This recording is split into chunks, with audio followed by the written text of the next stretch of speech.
Hello, everybody out there in podcast land. Thank you guys so much for tuning into the show. This episode of the podcast is brought to you by Lone Wolfe Paintball. Lone Wolfe Paintball is an online supplier that has been around for a very long time. They've actually been Michigan's premier paintball field and supplier since 1987. Now expanding into the online retail store, they are really trying to do their best to supply everything you need to the paintball community. They have it all. You can head over to lonewolfpaintball.com. If you want Field 1, HK, GI, Dye, it doesn't matter. They got it. You can surf the website. You can check it out. They have what you need, guaranteed. And they also boast excellent customer service and same-day shipping. That's pretty badass. You could go to the website, order something, and it's going to be sent out that day. That's fantastic. That's amazing customer service. So again, guys, if you would like, you could head over to lonewolfpaintball.com. You could also check them out on YouTube and Instagram. Their Instagram is Lone Wolfe PB, and their YouTube is Lone Wolfe Paintball. And you can see and keep up to date with all their latest deals, their sales, their content. It's a lot of really fun stuff. Play the Game Podcast is excited to have them on board, and you guys should head over and become part of the community. All right. This episode is brought to you by G2 Paintball. G2 Paintball is back, and you guys should be incredibly excited. If you are in the area, in Arizona or anywhere on the West Coast, you want to make sure you do not miss this. Being in paintball shape is one of the most important things to being a top-level player. Not just a top-level pro, but a top-level player in any division. If you are trying to win tournaments, you want to be in the best physical condition possible. Paintball is so physically demanding. It requires so much of your physical ability, and G2 Paintball is designed to help you maximize that potential both on and off the field. G2 Paintball played a huge role in our World Cup win. It pays dividends to get out there and do these exercises, do these kinds of training. It is so difficult. It is very tough, but it's going to put you in position to win events, and that's what we're here to do. I teach this at all of my clinics. I always preach the importance of physical fitness in paintball ability. You can get all the way to the finals, but if you are only at 60% and a less talented, less skilled, less experienced team is at 90 or 100%, they are likely going to beat you. Do not let your physical ability be the reason you guys are not winning events. Get signed up for G2. If you guys are in the area, make sure you get active, get involved. It is owned and operated by Victor Gamboa and Rusty Glaze. You have players like Tyler Harmon, myself, Ryan Greenspan, all part of the entire G2 program. You guys can stay up to date with everything at g2paintball.com, and we hope to see you at an event very soon. We are brought to you by Heal Brand. Heal Brand is the best CBD company that we have ever come across. I've been taking CBD products for years now, and I absolutely love it. But Heal Brand has taken my CBD consumption level to the next tier. This stuff is really the luxurious, high-quality, best brand that you're going to come across. Their whole claim to fame is the nanotechnology. It's the real deal. The claim is that through their nanotechnology, the CBD can actually break through the cellular wall and get into the bloodstream much faster and more efficiently. So you need less to do more. Often CBD products, you'll need to take it for a couple weeks before you really start noticing all of the benefits. With this stuff, as soon as you take it, you notice it right away. Within 15, 20 minutes, you're feeling the benefits of CBD. CBD is great for inflammation, anxiety, sleeping, all sorts of different stuff. CBD is really exploding on the scene because it has such a wide variety of benefits. I personally love to use CBD before I go to bed so I can get a full, well-rested night of sleep. Sleep is so crucial. It's so important. If you want to recover well, if you want to fight off depression and anxiety and those unwanted emotions, proper sleep is where you need to start. CBD products really help me do that, and Heal Brand CBD has a wide variety of options of different products, different formulas. It is all natural. It's amazing. This stuff is fantastic. You guys can head over to healbrand.com, check them out, and there is an exclusive offer to all of our PTG listeners. If you use code PLAYTHEGAME at checkout, you'll get 10% off. This episode is brought to you by Transfuse. Transfuse is the only all-natural electrolyte drink that you guys need to have in your cabinets. We love this stuff. We've been using this for an entire season now. This stuff is amazing. I feel great when I drink Transfuse. I drink it every single day. I don't go a day without putting a packet of Transfuse in my water. It's very easy, very portable, easy to travel with, and delicious to drink, which means that you're going to love drinking it and you're going to drink more of it, which is going to be incredibly beneficial to your health. Has magnesium, potassium, sodium, which are all amazing for proper hydration. It has zinc, vitamin C, vitamin B, and choline. These things are incredible cognitive enhancers and immune boosting formulas that you don't want to miss out on, especially in times like this. I'm telling you, I drink Transfuse every single day. I love it. Tyler does as well. Anybody who has tried it has been just pouring with great feedback back to us. There's a reason that they're at all the NXL events and a lot of the top teams and top professionals are using this product. Do not walk around dehydrated. I never realized how dehydrated I was, even when I was drinking all sorts of water. It's not enough. You need the proper nutrition. You need the right ingredients. Transfuse has done a great job of curating the perfect formula. Transfuse is absolutely spectacular, and for all of our listeners, there is a special deal for any Play the Game listener. If you head over to translabs.com, that's TRANZLABS.com, and use code PLAYTHEGAME at checkout, you will get 10% off. If you subscribe, which means they auto ship you your package every single month, whatever you want, whatever type, whatever flavor, whatever electrolyte formula you desire, they will give you an additional 11% off. So it becomes a 21% discount exclusively for all Play the Game listeners. Huge shout out, and we are incredibly thankful for our supporters. And if you guys would like to go support them, it's translabs.com. Use code Play the Game. What's going on, PTG fam? Thank you guys so much for tuning into the show. This episode, we have one of the greatest photographers in the game. We have Brian Wolfe of Verbhal Photography. If you guys follow him on Instagram, you know he is constantly putting in work and promoting our game at the highest level. Brian has an amazing story. He does a lot of stuff in the NBA, outside of paintball, and within paintball. Dude has been in the game since 1995, so tons of great stories here and just really great insight to the media side of the game, which Tyler and I talk about all the time, the importance of and how appreciative we are of all media, because you guys are the ones that are capturing these moments. You guys are sharing our stories, and Brian does it very well. He's definitely one of the best photographers and videographers the game has. And again, if you guys have not seen his Instagram, you need to head over there to Verbhal, that's VERBHAL, and give him a little follow, because he has content booming at you every single day. So without further ado, we're going to hop in the show. That was an insane inside move by Marcelo Margot. Great communication. And the crowd starts chanting Harmon. Great shot by all the guys. So Tyler Harmon saved that game. He came out with 2 wins. Marcelo Margot was on fire.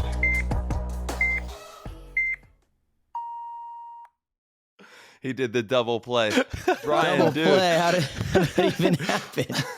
What the heck? We're having fun this afternoon with the audio on PTG. It took us about 20 minutes to get this one dialed in. So thank you so much, Brian, for your patience and for coming on the show, man.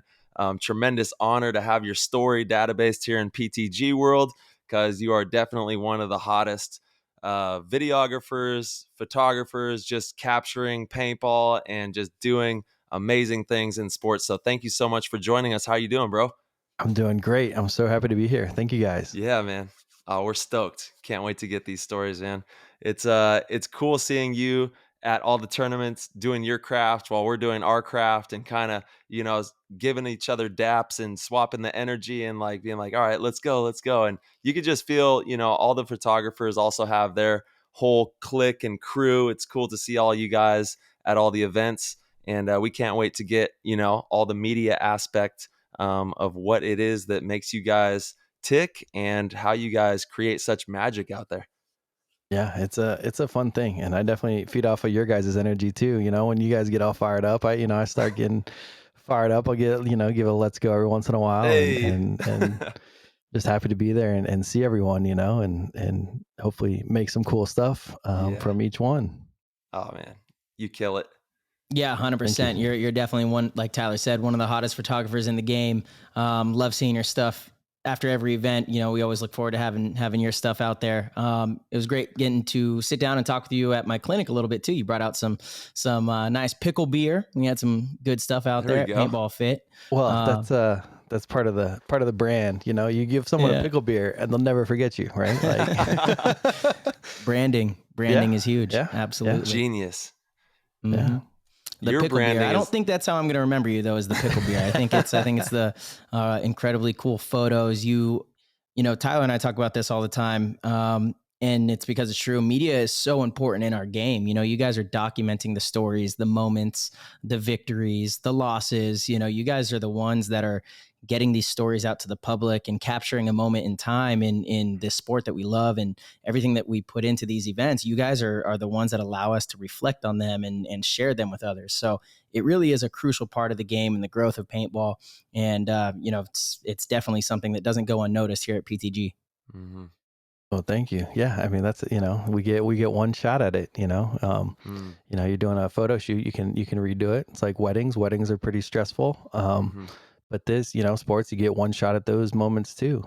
So it's always, you know, adds a little something to it to try to catch those moments. Yeah, we need, you know, everybody pulling out their phones and cameras and everything they got, Yeah. and video and all the paintball we can. That's so powerful that you say, you know, about the moment, because we talk about that a lot on here, the power of the moment and capturing those moments and all that kind of stuff. And you are doing it like in the fabric of time, you know, like as it happens. So it's pretty tremendous what you're doing out there. And do you have any insight into like how you've gotten so good at capturing those moments? Well, I tell people that I'm cheating out there, because I use Sony cameras, Yeah. and this camera shoots like 30 pictures a second, Mm. which is video speeds. Mm-hmm. Like 24 frames a second is is I can't think of the word, but it's the good video. You want 24 frames a second, and I'm shooting 30. Mm. So I go out there and just hold the button, and the autofocus is so good these days. Sure, there's more to it than that, but you know, Yeah. that's the joke is Yeah. we go out there, we press a button, and we come home with cool stuff. So Yeah. Don't have to think about lighting or anything like that, you know, yeah, you just dial it in and hammer away and make sure you got the right angles, and yeah. you know, brace to get ready to get shot, and Oh yeah. you know. Yeah. You guys got to be right in those lanes. That's where all the good pictures are at, is right in the hot zone. Exactly. That's the thing. And I know you guys have talked about it before, but like seeing where the lane is going, Mm. I mean, yes, it looks incredible, but the problem is the lane's normally coming back at you. Yeah. But it does, you know, it gives you a unique perspective to see, you know, where they're shooting at, and you know why they're shooting that shot, and where the guy might be down the tape or wherever they are. Yeah. Amazing.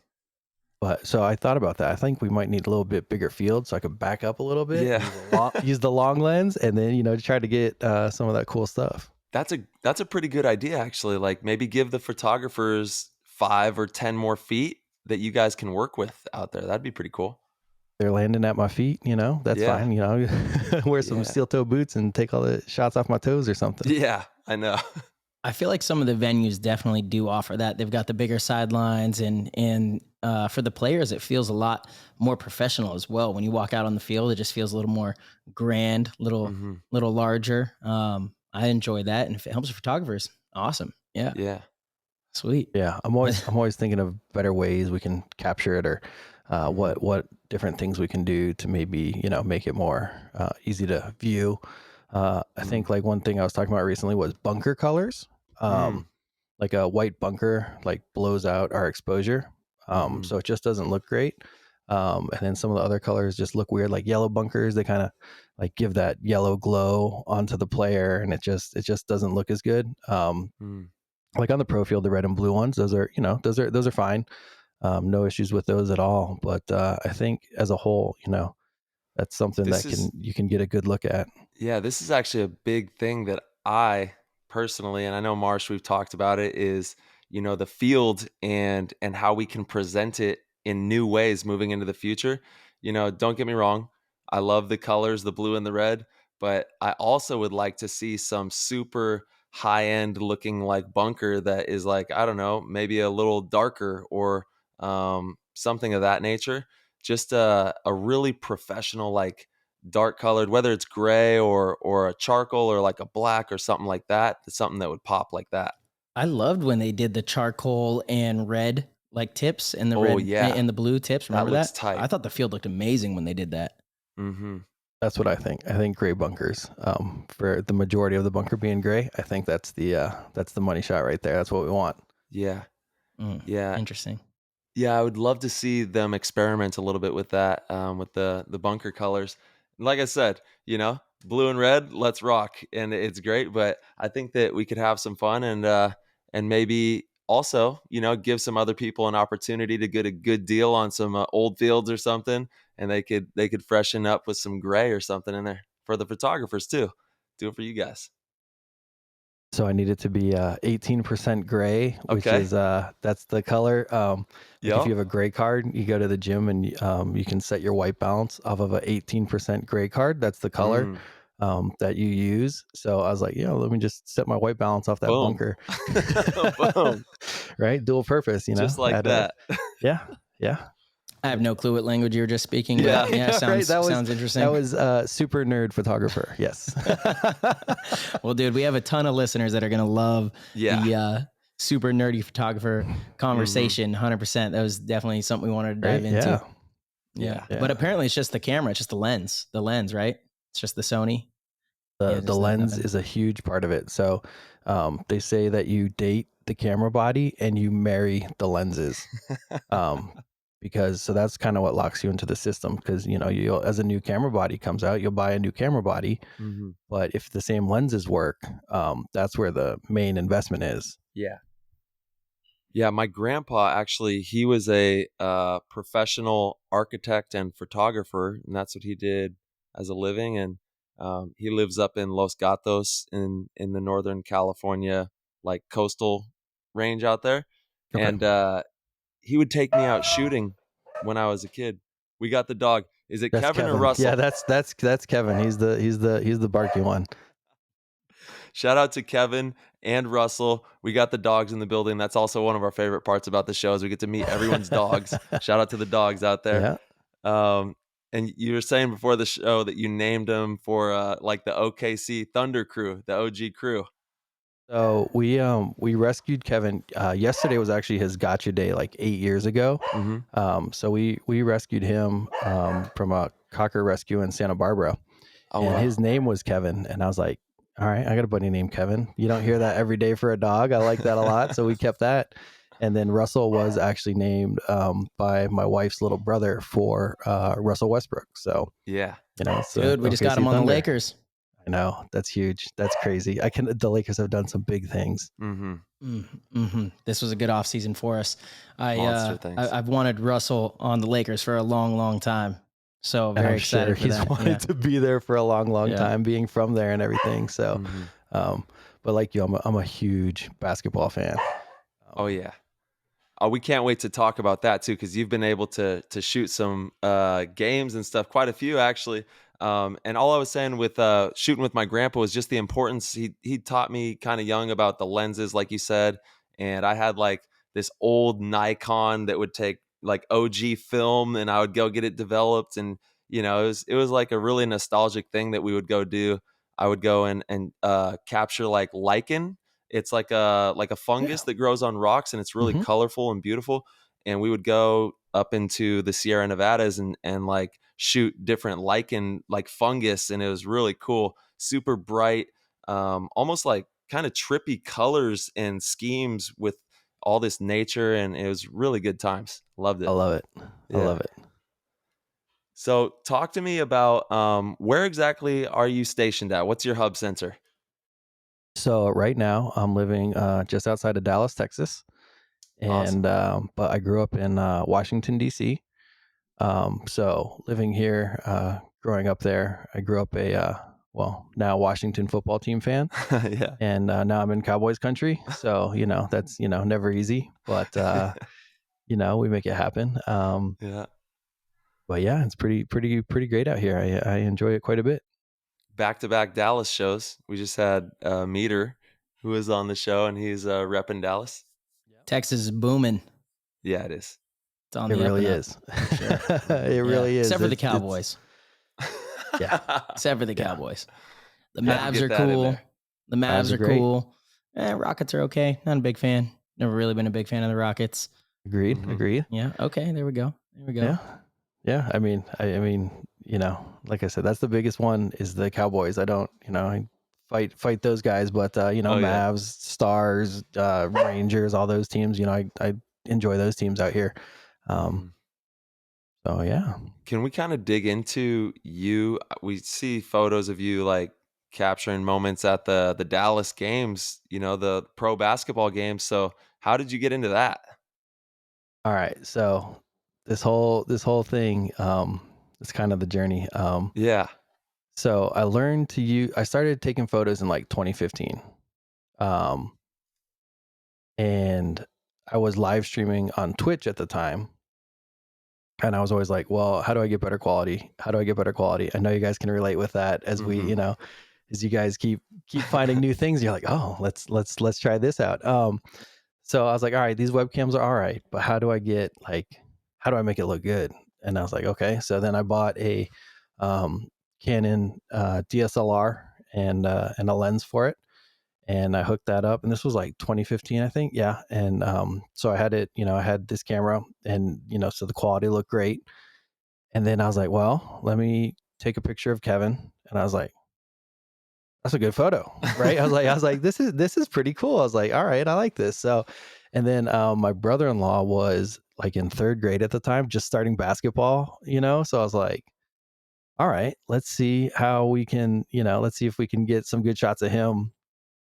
And so that's when I started learning it all. So I started learning all this photography through live streaming, Yeah. and which is pretty cool. And so I was doing that pretty much full time back then. And then I just kept taking more pictures and more pictures, and I really started to enjoy it. And then we started going to Mavs games, Mhm. and we just had some really good seats. And so the thing was, you can only bring in a lens the size of a credit card.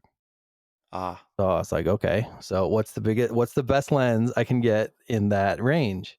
So I got this little 85 millimeter, and I started taking it to games, and we would sit on the floor.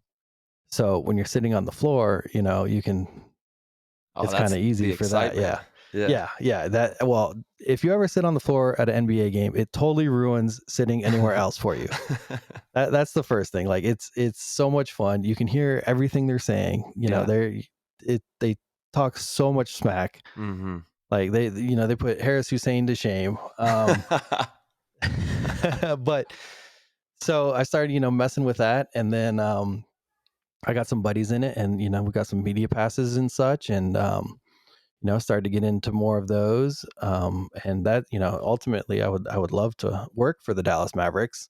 Yeah. Um, How I did know, you I know. get the media passes? And I just want to say, I think it's awesome that they talk so much trash to each other, like top pro guys, because some people might think that it's just not like that. And in pro sports, you're going for it, no matter what court Oh or yeah, field you're on. Pro sports, you're oh going yeah, for it. yeah. Well, so on that talking smack point, Mhm. Patrick Beverly was in town one game, and Dennis Smith was still on the Mavs. Mm. And they were just going at it, and they went after a loose ball, and Patrick Beverly just comes down and elbows him in the face, and his tooth goes Ooh, flying, and we're no! sitting right there, and we're like, Oh my I gosh, remember that game. was that his tooth? oh And it sure as heck was. So dude, that, like, it's just wild. It's yeah. craziness. Mm. But yeah, so I got some buddies, and they have like a podcast and a radio show, and they've done it for quite some time. And I hit him up, and I said, "Are you able to get an extra media pass?" And he said, "Yeah." And so I Beautiful. go in and take some Mavs photos, which is awesome. And I mean, I'm 6'4", and I never have felt so short. Yeah. Oh man, they're towers. Yeah, and we went to like the Mavs ball or one of their fundraisers, and they had like a silent auction one year, and they had a shadow the photographer for a day. So I signed up for that one, and I got to choose a game to go to. And this was still pretty early, probably like 2017. So I was decently good with the camera at that point. Mhm. Um, but hanging out with the photographer, learning the stuff, it was so cool. What were some of the insights that you learned on that experience of, getting the, downloaded with that info? Well, the thing is it's I learned that it's all about access, right? Mm. Like once you build the trust of those players, you get so much more cool stuff. Mm-hmm. And like all the players knew him, so he would be able to get whatever he needed. And ultimately, it comes down to access. Yeah. And like I got great stuff, just sitting in the seats, but Mm-hmm. being able to walk around and go anywhere brings it to a whole different level. Well, shit, we can't wait to see you as part of the, staff soon for Right, the right. Hey, I'm Mavs, working baby. on it. Yeah. We're sending emails and trying to figure it out. Tell us how we can help. We'll have the whole PTG Nation go to bat for you. Hey, Let's go. hold on a second. Yeah. We might lose a paintball photographer if this happens, so we got to think twice I about know. this. Oh yeah, You God. got to think twice there, Tyler. Yeah. That's the thing. Like that, I would Okay, love to scratch do that. No, I would love to do that, but I know you guys would be super sad. yeah, we would, man. Because man, over the last 20 years, you are one of the special ones. You have a real gift for the craft. Um, there's been a lot of special photographers that have come into the game, and you definitely hold your weight in that conversation and at that table for sure. Oh, thank you, thank you. Yeah, man. So, like you guys, I just practice a lot. That's it. So I'm super lucky out here because we have Paintball Fit. Mm. And I'll go out there most weekends, um sometimes both days, usually almost if I'm in town, almost every Sunday I'll go out to Paintball Fit and just see what's going on. Maybe something funny will happen, and Yeah. I'll just be practicing and trying different things.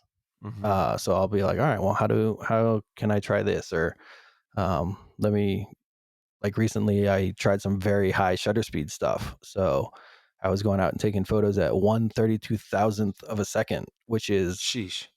pretty crazy because normally, like, for action, you're at like 1/1000th. Yeah. So that's 1/32,000th. That's way faster. Jeez. So I was just trying to catch like cool splats and people. I was trying to get people getting hit. And I caught one like where the ball's like just breaking on the face, and I'm constantly practicing. I think all my photos suck. So that's why I'm always Mm-hmm. constantly trying to get better. Like I'm a super competitive guy also. So that's why I'm always looking to improve and try different things. That's why you're so damn good. It's because of that right there. Yeah, I love to hear that. Yeah. Honestly, to me, that's what put you on the map as well. Is your account always has photos. You're incredibly relevant. There's just always new photos, fresh from whatever kind of paintball event you're chasing, or even if it's just at a local field. Where I do think a lot of photographers, they maybe only go and post events or things that they think are of higher magnitude, but really even just practice photos, all just content that is engaging and continuously showing off your skills. That's a huge thing. And like you said, practice as well. There's nothing in the world that practice isn't going to make you better at. Yep. And I don't know where I heard it, but someone said, it doesn't matter if you're at a pro game or like a little league game. You never know if you're going to get like the best photo that you've ever taken. There's always a chance if you're constantly snapping, you could come out with something fantastic. And honestly, I get discouraged sometimes because all the goofy stuff seems to do way better. So like on Mondays, I'll do like a goofy post, a Monday post, and those always outperform, on my super serious post where I'm like, oh, this is incredible, this looks so good. Or and all the goofy stuff seems to the blooper reel, the short bus. We talk about that a lot too. It's hilarious. I'll be in the south of France somewhere and find the dopest spot, maybe in Monaco, post the coolest picture that I think is one of the best pictures I've ever put, and nothing, crickets, just nope, just absolutely. There they are. Yeah, that's it. And then I'll go and post just like a picture of my goggles. Ooh, let me turn that off. I'll just post a picture of my goggles, like the side of my goggles or something. And it blows up. Everybody loves it. And I'm like, dude, are you guys kidding me? Are you kidding me? This other picture was so cool. Can we just talk about his Instagram for a second here? We got to plug your Instagram for anybody who isn't following. You got to follow Verbhal Verbhal. It's VERBHAL. Go follow him on Instagram right now. He has one of the best accounts for paintball, just showing mad love for the game, and at Mavs games too, all over the place, just taking photos and having a good time. I want to dig into your Instagram because it's great. Well, thank you. Yeah. It is Mondays. Be on the lookout for the funniest blooper reels you've ever seen. And also, can we get some likes for the serious photos, please, guys? Let's get it all booming out there. Right. And well, I post a lot of inside jokes too, and so like a couple of buddies will get it, but it's still a cool clip or whatever. So Dude, you have me dying on. I mean, throughout the week you post great stuff all the time, and we repost and kind of chat back and forth a little bit. But it's been awesome to watch that whole thing progress. And how important is that in today's landscape? What you're doing and the relevancy that modern times provides for that kind of stuff. Well, that's the word, right? Content. Mm-hmm. Content. Like you hear it all the time. Mm-hmm. And that's where we're at these days. Like the NCAA actually had some huge stuff recently with the NIL, the name, image, and likeness. So NCAA athletes couldn't have like a YouTube where they profited, or they they couldn't profit off of anything. And now the floodgates have kind of opened, and who knows what's going to happen. We've already seen some crazy stuff going on.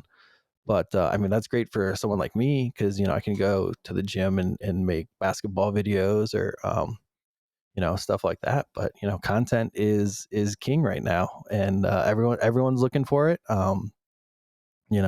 Just putting it out in different ways. Yeah. People are glued to their phones. Oh, 100%. 100%. Guilty. I mean, you have everything on your phone, that's a reality too. It's easy to just say, oh, everyone's glued to their phones. And a lot of people definitely waste time on there, but there's also so much productivity that you can, have from being on your phone and navigating the right way. This is why we need to be teaching these courses in grade school, teaching kids how to manage and use their phone, not just to be glued to social media and all the toxic stuff, but to utilize all the tools that are just literally at your fingertips. Like the world is at your fingertips. You can find anything you want on that thing. Well, that's my rant Yeah, that's my rant is I think it's funny that we still call them phones because they're computers. That's the last thing I use it for. Like if I make a call or have a call, I'm like, yeah. But yeah, no, it is everything. And that's I'm always trying to learn stuff. I'll be looking up stuff all the time. Even like, stuff I've done a million times. Like I'll still watch YouTube videos on how to take a sports photo. Like, and it's meant for like entry level, but like during the whole pandemic, like a whole bunch of sports photographers started making YouTube videos, which was great for me because I was just learning, watching all these guys and seeing how they did things because they didn't have the time when all the sports were going. So when things kind of slowed down, they were like, well, what the heck are we going to do? So they just started making YouTube videos, and, I'd even watch their basic videos and just see what they have to say about it. Be a sponge. Yeah, YouTube videos have been a major help in a lot of this show, the podcast, and everything we've been, learning on the fly. And you just hop on YouTube, you Google just about anything and find a video on it, which is spectacular. That's how I've learned to do all of this. Yeah, that's fascinating. Which is crazy. Wow. Like I haven't, taken any actual classes or anything like that. Like I have a bachelor's and a master's. I have a bachelor's in criminal justice and a master's in emergency management. But now I'm a full-time photographer, and I learned it all on YouTube. That's really interesting. And the phone/computer, we'll call it, in our pockets is such a double-edged sword, right? Like Marcelo was talking about, it can either suck you in and take you down a wormhole and spit you out 4 or 5 hours later, or it can be 4 or 5 hours that change your life from a new skill that you pick up or a new insight that you make, or there's really limitless potential, like Marsh was saying. So it's up to us to empower ourselves with these things and make sure we utilize them and get the most out of ourselves and the device. Well, that's what when the pandemic, when we were locked down, I was just like, well, what can I do? And I had started to do a couple like videos all from photos, but they weren't great. So I was like, all right, how the heck do I actually really do this? And so I use that time to just learn how to actually do that and a little bit more about the video editing. And so everything I do is still made from photos, Mhm. um, which is a little bit more, well, a lot more time consuming, but it creates a very cool look. Yeah. And so I am learning how to edit video and do all this stuff at the same time, because video is definitely the future of content in all aspects. So Yeah. I'm learning how to edit the stuff, but I'm just shooting it the hard way. Like I still don't know what to call it. Like I put hashtag verbal video, Mhm. but it's I just have every frame to play with, which is kind of cool. Oh, And I'm wow. always trying to think of ways for like ultimate flexibility. Like, could I, Photoshop stuff, or, Yeah. what different things can I do, to just make something different. Well, first of all, throw in subliminal messaging in there, obviously, on like a couple of those, you know? So we actually just talked about that today. About I was talking with Bonner. Marsh knows him from the clinic out here, and he was Mhm. like, well, you should have put this guy in the video you made today, like Fight Club, right? You should have put the one frame Ooh. of this guy that tormented our buddy. So we were flying to ICC, and our buddy Juju was back there, and he was sleeping, and the guy in front of him grabbed his ankle. No. And he said, we landed, and he Wait, got off. He hold said, on. What? he said he had That's been sleeping outlandish. about 15 minutes. And he said the guy in front of him reached down and grabbed his ankle, but he like grabbed it. And we were like, I was like, I've flown a lot and I've never had anything even No. remotely close to that happen. I know Marsh has like what, a couple million miles, and I don't think anyone ever grabbed your ankle while you're No. flying? No one's ever grabbed my ankle. I have had a kid that a young kid that was kicking and screaming and Yeah. hitting me, but that's never a grown person grabbed my ankle or any body extremity. So I said, okay, so all right. And so he was at the baggage claim, and I said, well, I'm just going to snap a photo of him just so I can remember him forever. And then they're like, well, you should put one frame of him, in your video. And I was like, There we go. this is something I need to work on, right? Yeah. Just something different. I mean, yeah, that's a goofy example, but it's always Have thinking fun. of different things to do. Yeah. Mm-hmm. You said you had a master's in emergency restoration. Is that right? Emergency management. Emergency management. Can you Yep. talk to me about that? What is that all about? Yeah. So every city, every business, they all have emergency managers. Things are always going wrong. So like every business will have an emergency plan for different things, and like all the cities and stuff like that. Yeah. So I was, very interested in that, and Mhm. pursued that, and finished that degree. And then I started playing, video games on Twitch, and did pretty well. So I never actually got into that field. I see. Did But pretty well from streaming on Twitch. yep. So this is actually a fun fact. I got partnered with Twitch. So a Twitch partner, I forget, it's changed. That's major. Yeah. So Whoa. you have a certain amount of viewers, concurrent viewers, and I actually got partnered playing Pokemon Go. Amazing. I was just busting open packs with my kids earlier. We grabbed a couple Pokemon cards love at it. the Target I love it. when we stopped by. Yeah. You're talking to the Pokemon guru over here. Tyler loves Pokemon. Yeah, they are. Dude, I actually collected all of them when I was like 10 years old, and I had the entire base set. I even had the first edition Charizard that's worth like $250,000 right now, but it got jacked from my house in Modesto. See you later. Dang it. Yeah. If you're out there, don't ever let Tyler find you. Right. Right. Oh man. Oh, no. But so yeah, I started so I was streaming on Twitch and playing PUBG or whatever it was back then, and Pokemon Go came out, and I started playing, going out with my phone and Yeah. and capturing these things, and then I was like, all right, how do I live stream this? Whoa. And so I figured it out eventually. So I was walking around. So I went to there's this nice outdoor shopping area here in Texas, in Allen, Texas, called Waters Creek. And it's like a bunch of stores and stuff, but you could go and park, and there was 4 Pokestops. So I'd go park my car there, And if it was 107, I'd just sit there running my air conditioner in my car, and I could just play and keep playing Pokemon Go. And so then I was like, all right, so how do I live stream it? And so I went on eBay and I got a unlimited grandfathered Verizon hotspot because I figured, we'll be using a lot of data. And then I had a selfie stick, and it had a tablet down here that I would play on. Well, because I could, for everybody listening, it's on his arm. Yeah. And wow.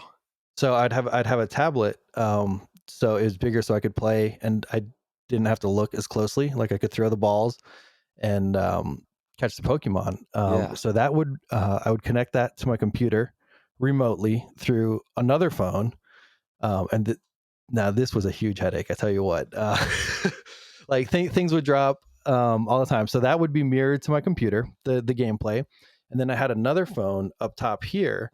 That would be Skyping my computer with the video. So I'd have the video going back to my computer. And then I'd have the Twitch chat on that phone as well. So I could read, whatever people were saying, and then had the video go back to the computer. But the problem was Skype calls would only last for 4 hours at the time. So if I was streaming for more than 4 hours, I would have to get on my other phone and remote into my computer and call myself back. Yeah. How often were you streaming for more than 4 hours at a time? Quite a bit. I mean, there was what a you while. gotta do, I guess. There was a while where I would, I'd be like, all right, 4 hour cutoff. That's good. We're gonna call it there. Where that's good. But yeah. But so this was I what you did for this is what you were doing. This was you were partnered with Twitch, and you were crushing it. Yeah. That's amazing. Yeah, Pokemon Go. But the hotspot, I was using like 13 to 16 gigs of data a day doing this. Jeez. Yeah. So I was always wondering if they were about to, shut down that hotspot on me, because that's just, so much data. But they never did. Outstanding. Yeah. So how did that come to fruition? You were in the emergency planning sector for the cities, and then you're just like, all right, I'm a professional Twitch streamer now. Yeah. How did this all? Can you kind of connect all those dots for us? Well, so I've been fan of video games like my whole life. I used to go to a lot of like MLGs, which was Major League Gaming's. Yeah. Back in the day. So the first time I ever went to the Gaylord in Orlando was like 2011 for Major League Gaming. And now obviously I've been back to that Gaylord many times for the World Cup. But so I got into all this MLG stuff, and I know some of these guys that, do that stuff. And I don't know, it just took me, and I was too old and not quite good enough to actually, play and be in those things. But then, Twitch had the entertainment side, and I don't know, I just kind of got into that, and, said, well, we don't need to actually get into this emergency management field. And luckily the Pokemon Go took off pretty good. So, were other people streaming Pokemon Go at the time, or were you kind of one of the first to do that? Yep, I was definitely on the forefront. There was a couple other guys, and it was always interesting the different setups we had, because we were all trying to figure out like, how the heck do we go out and stream this? Like, some guy had a laptop in his backpack, and like it was MacGyvering everything. Yeah, that's exactly what we were doing. We were all trying to figure it out, but there was such a big barrier to entry with the data. Yeah. Because if you couldn't have unlimited data, which most plans weren't unlimited at that time. This was 2016, and that's not that long ago. But I feel like more and more recently, more plans have become unlimited. But yeah, so that was a huge barrier to entry, and you kind of put yourself out there, like all these viewers actually knew where you were, which adds an element of risk as well.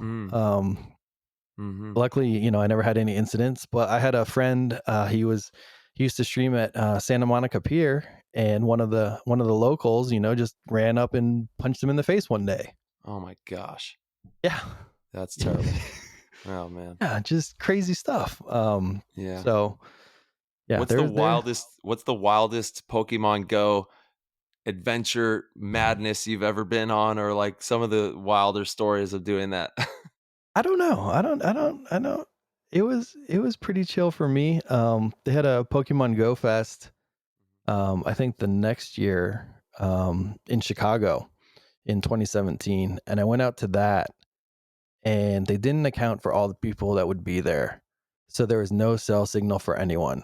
So we were all in Grant Park, like I don't even know how many of us. Just like Grant Park was packed, and no one could play the game, and they had all these special things going on, and no one could even play because the cell signal was just totally shot. Brutal. Yeah, yeah. It's like Fire Festival. Yeah. Come play Pokemon Go, but there's no Pokemon Go once you get there. Exactly. Wow, that's super fascinating, dude. I think it's really cool too because I know a lot of paintball players, videographers, a lot of the people that are going to listen to this show are into streaming. They're very, very Yes. interested, whether it's with video games or, whatever it is they're doing. Streaming's a hot thing for sure. And so coming from someone who had a ton of success and paved your own way, that's it's going to be really fascinating to continue to ask you some questions. What do you think was the breaking point? Was it the quality in which you were filming your content? Was it the fact that it was just so rare that people were interested? What was the turning point that you think got you that deal with Twitch? I mean, I had pretty good concurrent viewers for that, couple hundred people watching every time. So, and I had made a lot of friends at Twitch over the years, going to MLGs and such. So, that, might have had a little help in there Yeah. too. But like, That's it's awesome. who right? Yeah. A lot of it is, yeah. That's right. But yeah, like I said, because there weren't too many people do it. It was me and my buddy Pope Dave and a couple other guys. And yeah. Real quick, I just want to interject there because earlier you mentioned something about photography and it was access, right? Access is the key to a lot of things, and who just building good relationships. It's important to build good relationships, not only for your personal gain. Obviously, there's a mutually beneficial thing that goes on there, and there's a lot of great things of just knowing great people, but that's the way forward. Honestly, if you don't know how to build good relationships, you're not going to get anywhere in life. You're just not going to have the right connections. People aren't going to want to work with you. It makes things really difficult if you don't know how to build good relationships. Pure, genuine, good relationships where people trust you and want you around. That's how you get access. That's how you get in to get all the cool stuff. Mm-hmm. That's so true. And that's why you always have to be kind, because you never know who you could be talking to, right? You meet someone and you'd be like, oh, you're the director of marketing for, whoever, something huge like that. So yeah, absolutely. It comes from the heart. It genuinely comes from the heart. And, people can smell out BS. It's just, we have, and it's like, you gotta come from the heart and be a genuine, great person, and good things will happen if you actually care, genuinely care and enjoy the process and have fun. Magic happens. That's just how it goes. Absolutely. Yeah. So as you can see, I do have a couple sneakers back here as well. Yeah, you do. And, Noticed that, yeah. and in that time, Twitch actually had a sneaker show. So they flew me out to San Francisco to the headquarters to be on their sneaker show. Nice. And it was called Fresh Stock. And there's like an hour-long episode with me showing off some sneakers. They took me sneaker shopping. I got to buy a pair and stuff. And that was a very, very cool experience. Yeah. What's the like creme de la creme? What's your favorite sneakers you got? So my favorite sneaker is the Jordan 4 white cement. It's just like a classic. That was my first sneaker, senior year of high school. I actually I went to high school in a very, very small town in New Mexico. Like I'm talking 12 kids in my class. And like I said, I grew up in Washington, D.C. And then freshman year of high school, we moved out to New Mexico, to the middle of nowhere, like 37 miles to the grocery store, just out there. And I was wearing a size 13 at the time, and went to the one sneaker store in town, and I said, I need a size 13. He's like, well, I got these, and it was the Jordan 4 white cement. And I was like, all right, cool. I can rock that. And since then, that's that's awesome. That's the sneaker that does it for me. I love that story. But I do have some crazy stuff, like the stuff back there, directly behind me with those white labels. Those are some pretty crazy LeBrons. You can go on Instagram and do hashtag verbal kicks, and there's some photos of them and such. If you want to see Nice. some pretty cool sneakers. Yeah, shout out to the YouTube. Check out the YouTube. He's actually got the PTG colors on the light system in the background for us here today, which is pretty amazing. Yeah, we got to get dialed in with that, Ty. Yeah, I know. Bro, I'm so far away from being dialed in. I need a camera. I need lights. We're gonna work on that. Yeah, we're gonna work on the camera. Actually, yeah, Brian, what kind of camera do you have? Do you have just like what do you got there? So right now I'm using a Sony A7R4 for recording this. But that's not what I use for my main stuff. But I have a A7R4 with a 24 Sony 24 1.4 aperture G Master lens, which is why the background is so blurry. Yeah, it looks so good. You got How do you have that thing mounted up there? It's on like a little arm, just like a arm that goes on your deck, kind of like a microphone, like a oh wow, okay, gotcha. Like a microphone arm.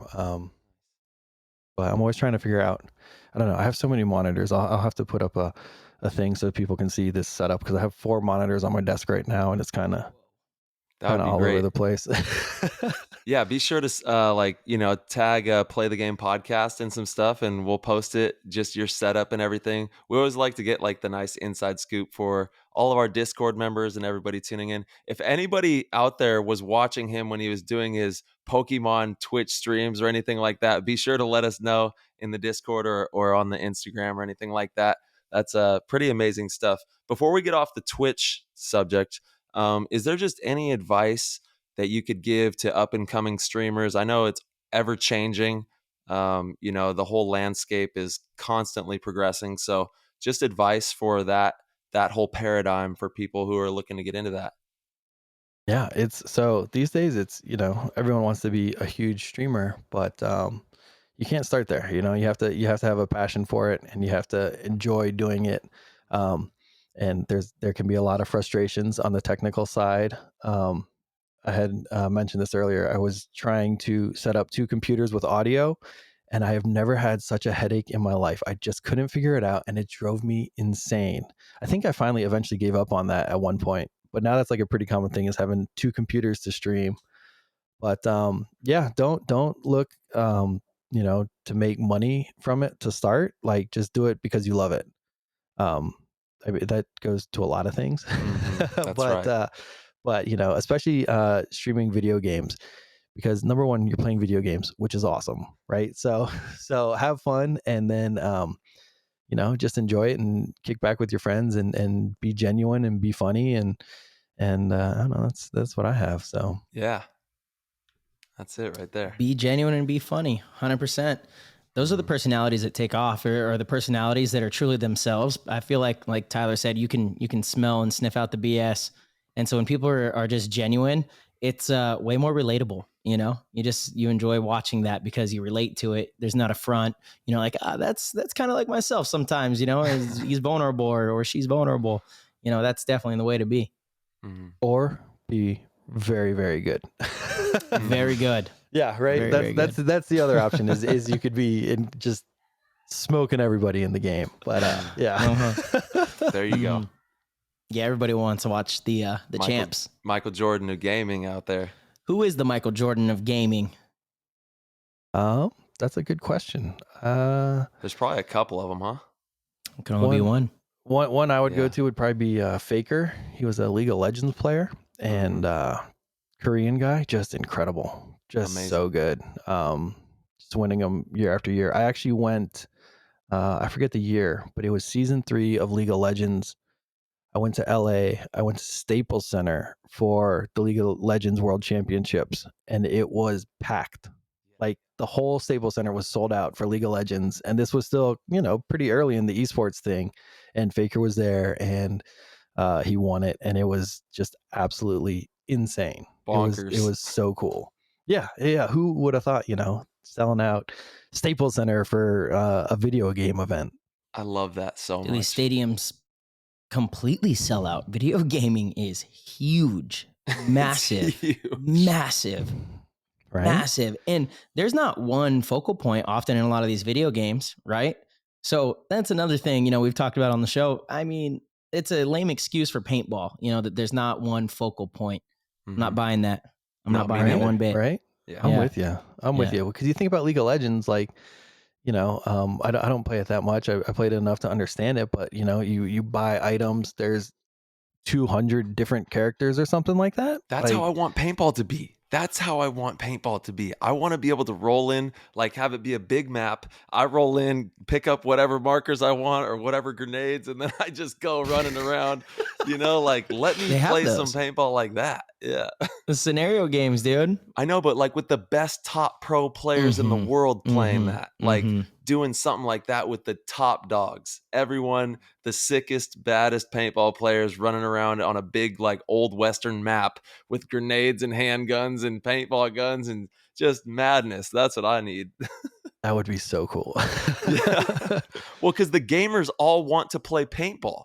They all do. Yes. Every gamer wants to play paintball. It's like they go hand in hand when it comes to the esports, I guess gun-based games or whatever you want to call them. They those players, they genuinely love paintball too. We see them come out to the field or people talking about gaming at paintball parks and stuff. So I think that if we can marry that somehow, people are trying to create a new masterpiece. The masterpiece is right in front of us, and if we can just kind of get a hairline of that market space, the floodgates are going to open up if we can design something of that nature. Yeah, there's a lot of crossover, and I think they do go so well together. Oh yeah.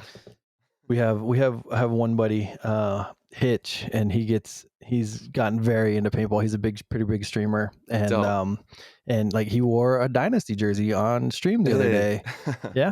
Yeah, that's pretty cool. I tell him to come out to Paintball Fit all the time. One of these days we'll get him out there and make him some cool stuff. Get him out there smoking some people. Yeah.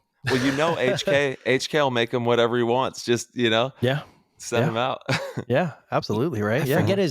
I forget his name, but I saw this video game streamer. HK had reshared it, but this video game streamer wears HK headbands, and he doesn't play paintball or have anything to do with paintball, but he somehow stumbled across HK Army one day and loves their headband. So in all of his streams and all of his video gaming, he has a different headband. And I think he may have just put together a sponsorship with them, which is cool. But yeah, I mean, I think that's so rad. That's super badass. But that's like his thing on Twitch or whatever he streams on is he's always got the cool paintball headband. I love it.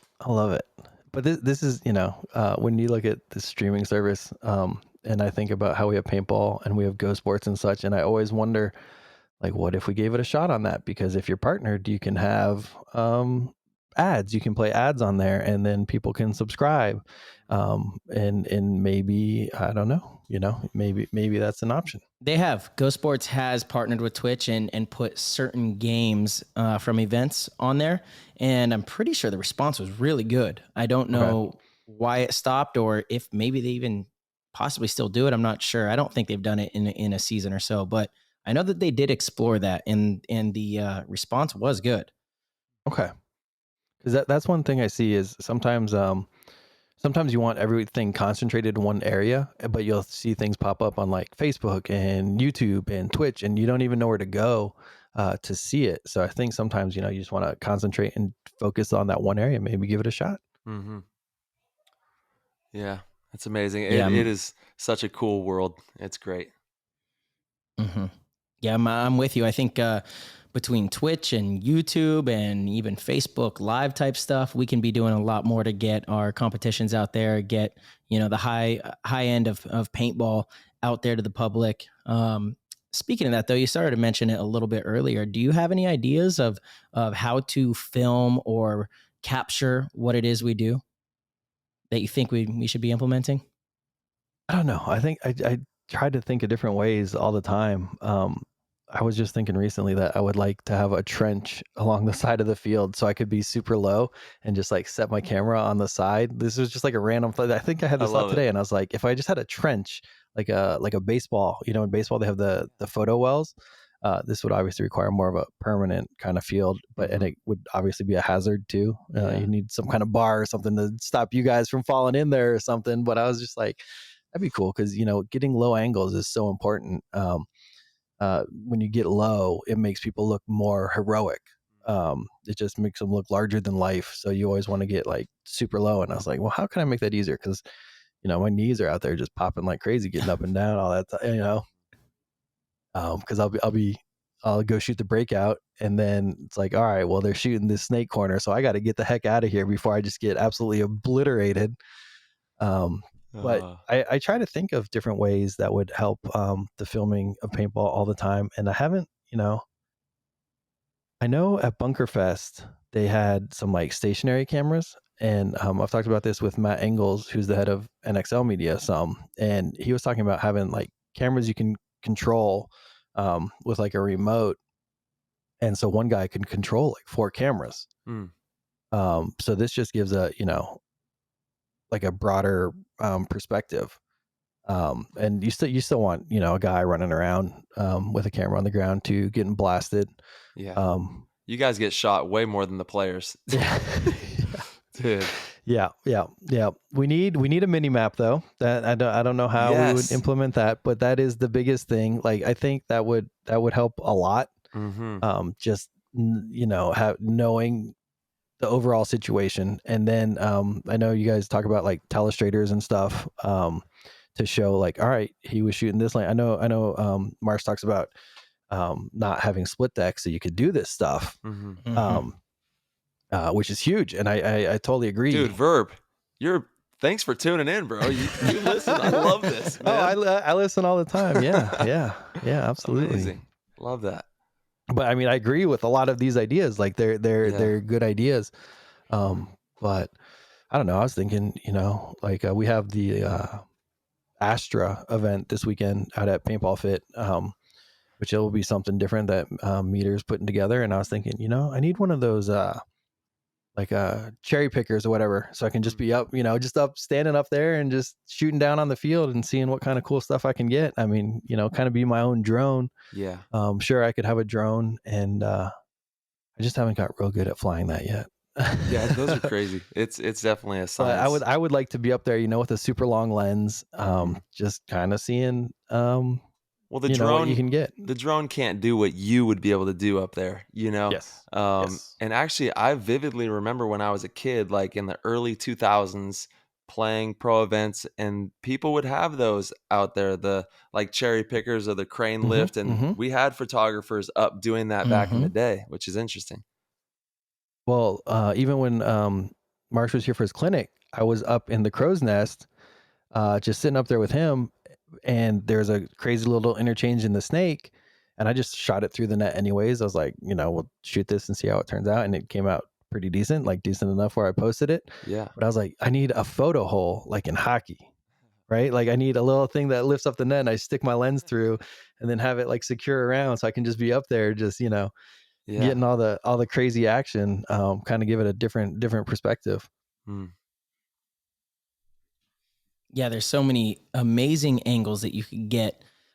To me, I think as far as the webcast goes, like they've gotten really good recently. The cable cam and stuff, when they switch to that, and the camera's like panning back and you see the whole back line, you see like 3 or 4 players. I think that's awesome. It shows great context. The videography is really good. So it's visually appealing. Like at the end of the day, I think we don't realize how simple humans are. If it looks easy on the eyes, we want to watch it. You know, if you have slow motion and you have a paintball exploding on something, forget the context. You don't even need the context. You're just like, whoa, that looks cool. Monkey brain. We like this, you know, this is great. Exactly. Yeah. And so I think we overcomplicate some of the other stuff. Obviously the story is important. That's why I would love to be able to do away with split deck, at least on Sunday, and really dive into the story of the match and have that 2 minutes to use that time to go through slow motion and show just those visually appealing moments, you know. And I know you get it. That's your job. That's what you do. You make stuff look cool. And I love what you said too about the low angles.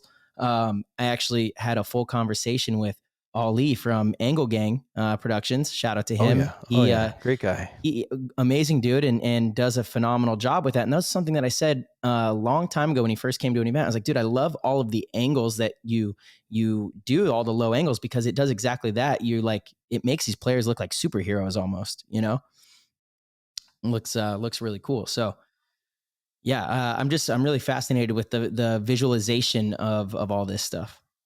Mm-hmm. Well, and now with like these little OpKicks cameras, those things are crazy. Like, I can't believe how small those things are. Like, because you guys don't like having GoPros on there because it gets in the way, and you just your vision is not as good. But these little cameras, these are pretty cool. Yeah, they like are. these things are like bring a whole new element. I can you put one on a set of glasses and wear a set of glasses out there. I've actually seen some like first person street photography. So it shows, it's just like a GoPro running, and it shows the area, and then it shows the photos that the photographer is taking. I kind of want to do some stuff like that, but that's just so much work. It'd be worth it. But That would be it would rad. be cool stuff, because like you'd show the shot being taken, and you flash up the photo that was taken on the screen in that moment, just kind of like a behind the scenes look at kind of some of the stuff I'm doing and what I'm seeing, or what the overall scene is, and then the shot that I produce from that, which would be something that'd be pretty cool. That would be crazy. That would be amazing. Yeah, the OpKicks cameras are really, really outstanding. The fact that we have that capability today, and anybody can throw one of those on their tip of their barrel and go and get some great bunker foot, like them bunkering people, or just communicating, or whatever you're doing out there is tremendous. There's never been anything like it. I'm so curious, like, where did this thing come from? Who owns this company? Like, it just came out of nowhere. Now we just need those. Now we need a version that will wirelessly transmit to the booth, so that they could go to tap into Marcelo's camera and see what's going on. That's right. That's a technology thing. But I see that happening here in the next couple of years. I think that paintball is definitely going to have that capability. We need that. We need at least. It has to.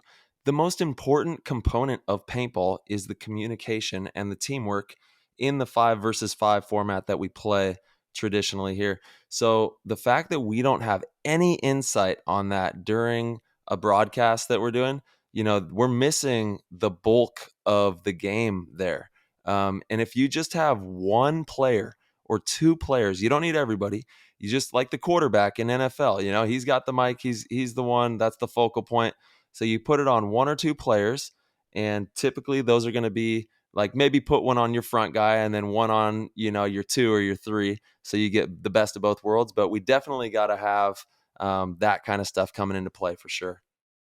Yeah, mic'd up is huge. Like in video, in esports events, they'll tap into, they'll do a live listening.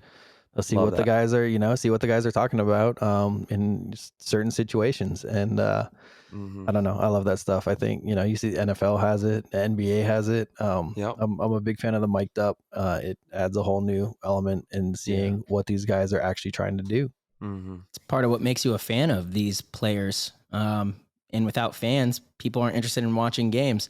I love sports. I love basketball. I watch a lot of NBA, a lot of NFL. But I don't watch the teams that I'm not interested in. I'm not interested in teams unless I'm interested in players. I'm not really a big team fan. I'm a player fan. I follow certain individuals, and so I support their team based on, my likeness of the player. And that comes from their interviews, their social media, how they conduct themselves, their work ethic, their play, obviously. But it's all about the player and me falling in love with the individual, not so much the team itself, right? I'm with that. I'm a big player guy too. I do support my Washington teams, which are usually pretty terrible.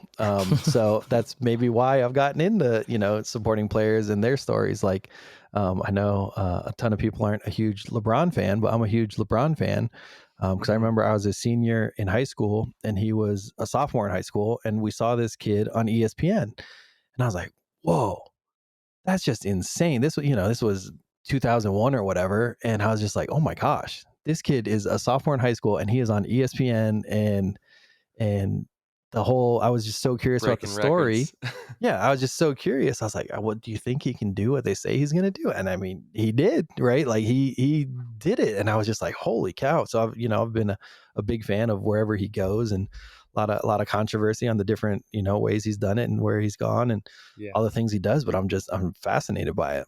Yeah. He is truly Ooh. fascinating. Sorry, guys. Marcellus, I was going. that was the- the magic. I was the going magic. I was trying to find that one for the LeBron thing because I am just not a LeBron fan. But Yeah. Hey, No. he's fascinating. Incredibly talented. One of the Seriously. best to ever do it. I just I'm a huge Kobe fan, so it's really tough to buy into the LeBron thing because there's just so many things that he can't do that Kobe did and brought to us, in my opinion. I understand that. Yeah, no, I mean, that's the thing though. Like, I don't know. We all have our own opinions, and I never, it's like, Yeah. all right, cool. I can respect that That's too. the beauty. Like, It is, yeah, it That's is. the for beauty sure. of the It sports is. world is like that is kind of the greatest part of it all is the rivalries and the trash talking and and we need that in paintball too. And I'm glad that we have rivalries and trash talking in paintball too because it adds to the culture of the game. That's sports. That's the sports world. It's a rowdy place for sure. yeah. Who do you think's winning the championship this year? Oh man, I don't know. I don't mean, know. yeah, that's a tough one. It's looking kind of tilted your way a little here. I think I'm rooting. Well, it's funny. Now that we have Westbrook, I think I'm back being a Laker fan. I'm the worst Laker fan. I'm the worst Yeah, you Laker are, fan. dude. All last year, the last 2 years, every game they played in the playoffs, I'm like, okay, I'm kind of going for the Trailblazers. I'm kind of going for, OKC. Anyone they played, I'm going for them. And then they get to the finals, and I'm like, okay, maybe I'll root for the Lakers now. Right. Yeah. But I mean, I don't know. They loaded up pretty good. Yeah, They still don't really have shooters. Mm-hmm. No, they It's don't. a big issue. They don't. It's a big issue. They don't have shooters. I was like, I've wanted Westbrook on the team since Kevin Durant left OKC. I actually remember even posting on Facebook the day that Kevin Durant left. I said, Russell Westbrook is going to be the 2018 MVP. Sure enough, next year he was the MVP. I reshared that post. I was like, yeah, absolutely, no doubt. And I wanted him to come to the Lakers so bad. But at this point, I'm like, we need shooters. We really need shooters. We don't really have that. So I'm curious to see. I think bringing in Melo is going to be a pretty good help. I think it's funny. It's like the old veteran guys, that are a little more poised, and we're all MVP caliber players at one point or another. But we'll see. The Nets are going to be scary. Yeah, If they stay healthy. Ooh. Mm-hmm. And I honestly thought Chris Paul was going to go Lakers too. Me too. I thought he's going to go play with his buddies and hopefully get one. I don't know. I like Chris Paul. I know, dude. Let's talk about the finals, huh? Oh my god.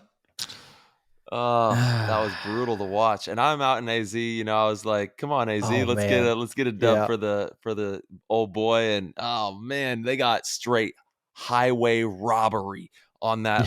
That last game was highway robbery, dude. He snagged that ball so ruthlessly. Right? I've never seen something so ruthless done in like a big pressure moment like that. That was. Me and Marcelo were actually watching that game together. We were. I was down in SD training the LA Wildcards. Shout out to the Wildcards. And that game was so crazy, dude.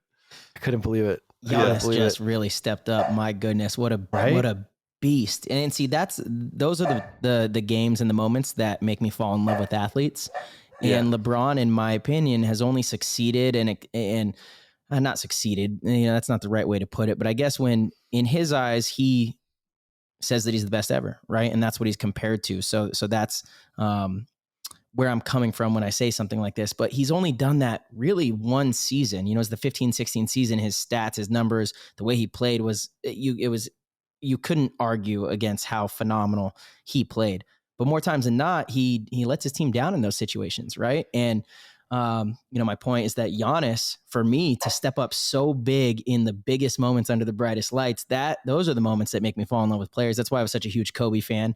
That's why Jordan will always be the best, in my opinion. I don't know how somebody's going to come through and go to 6 finals, win all 6, you know, be the MVP. None of them went to game 7. He only played 13 seasons in the NBA, like just absolutely dominant, you know, and when it mattered most. Yeah. Stats they can be misleading. You know, you can get 45 points in the first 3 quarters, but if you can't score in the fourth and help your team win, I mean, how good is it really? You know, people will be able to look back, and sports commentators will look back and say, oh, he was the best ever. He was the leading scorer and this and that. But the eye test tells you a different story.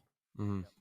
Yeah, you look at years played and you're like, well, that's a lot of years. But I mean, which is still, you know, incredible in its own right. That for sure. But I mean, he pours, you know, a ton of money into taking care of his body and stuff like that. But he's a cyborg. Yeah, sure, he is. Yeah, don't get me wrong. I believe LeBron to be probably the 3rd best player in the world, you know, ever. So I do place him high, but I give him a lot of criticism. Yeah, I actually have and I don't know who I am to give him criticism, but yeah, I'm gonna sit here on the Play the Game podcast and let it rip. That's how we do it. That's right. Yeah, dude. You almost went pro, baby. You almost had it. Almost went pro. So close, dude. I started basketball too late. I wish I would have found it when I was younger, to be honest. Get out of here. You want this? You want this smoke on the court? You don't want it, dude. I've seen you dribble the basketball, Tyler. I know it's bad. I'll stick to paintball. See, I don't need to do anything. I'll just back it down. Just back it down, get you down low, and I'll tell you what though, big that body, work ethic. 6'4". Yeah. He's got that. He's got the the height. Mm-hmm. The work ethic is off the charts though, Marsh. You know, I'm attacking the defense. Yeah, dude. Hey, that's what kept me in the game for a long time. Is my defense was A1. You know what I'm saying? All effort, 100%. That's yeah. Because I grew up playing baseball in Virginia until I was like 14, and then we moved to New Mexico, and they only had, you know, this tiny little small school. They only had basketball, and I was the tallest one. These kids have been playing their whole life, and I came in late, and you were a savior. Yeah, I was like, well, I can play defense. Like I can't shoot great yet, but I can play defense, and I love playing defense. Yeah, I tell you, I love blocking shots for sure. There's nothing like it. And, I know. You talk a little smack after that too. Like, oh man, I got these huge long arms too. Like people don't know, and then all of a sudden, just reach up, bam. Wow, gotcha. Yeah, that's tight. That's tight. Legend. I go for the steals. Get a lot of steals, a lot of interceptions. I think that's what it's called. It's called a steal in basketball. But, you know, reading, it's such a mental game, right? Just like anything, like you have the fundamentals, obviously, but reading the flow of a 5-on-5 game, that's something that I really enjoy about the game of basketball, you know, because it's an art actually. And it's a lot like paintball in many ways. It really is, you know, getting to your spot, creating space for your players, reading what your opponent's going to do and being in the right position to stop it. Really enjoy basketball. Yes. I'm with you. Before we head into how you kind of got into the paintball world, and we have, like I said, we got a lot of questions. The Discord, shout out to all of our Discord teammates. The PTG world is popping off. We got a ton of questions from you guys, and we're so blessed to have you all rocking with us on the squad. And I want to kind of dive in to shoe culture with you before we move on, because I think it's really big. I know that you got into the shoe culture and you got the shoes behind you there. What do you think about all that and that whole ball of wax? It's really powerful. It's evolved a lot. Yeah. So I started like 2009, 2008. So I'm a Washington fan. I'm also a Mavs fan, but first and foremost, I'm a Washington fan, which is not easy because they haven't been great. But back then they had Gilbert Arenas. And I was a huge Gilbert Arenas fan. And so he had a deal with Adidas, and he had a sneaker, and it came out in like 20 different colorways. There's like a Benihana Hibachi one, because his nickname was Hibachi. There was a Black House one. It was like the White House, but it was the Black House. There was a vote for Gilbert to get him on the All-Star team. It was like a gold shoe, and it was super cool. Just all these different sneakers. So I tried to get every one of those Gilbert Arenas shoes, and that's what got me into it. So I had all these Adidas, and then, you know, I started to branch out into Jordans and start getting the classic Jordans, but it was so much easier back then. Times have changed a lot. Like people did actually used to wait in line, and we would see some things on the news every once in a while where, you know, things would not go well at certain malls and such. But you know, for the most part, people would be camping out, waiting for shoes, and if you wanted, you were able to get the shoe. But now things have changed and we have bots. And I've never used one personally, but they're out there, and How does that they work? How do these bots work? it's like a script, I think, and they just like as soon as something goes up, they'll just like put it to the cart and check out like faster than we could even think. Wow. But Interesting. I always had a fast computer and really fast internet. And I always use that to my advantage. So I kind of learned how to get these things. So I just be on there super quick and just get what I would want. Now there's like Nike has a sneakers app, and you enter a draw and it's random, and you never get selected. Now I have a pretty good chance because I wear a size 15. Yeah. So so I feel maybe there's less size 15s, but I feel I do better than the average person. I get super lucky with that, but I've been to some sneaker events over the years, and it's its own culture, Yeah, a whole different thing, and it's super cool too. it is. Yeah, the early years definitely were a lot, I guess, more manageable. I think it's way Yeah, more difficult now for like the common person to snag those kind of shoes because the OGs got it dialed in, Um, the ones that have been in it, like you said, since the beginning, they have it dialed in either with the bots or with knowing how to run the system more efficiently than everybody else and just getting in and out with the good stuff.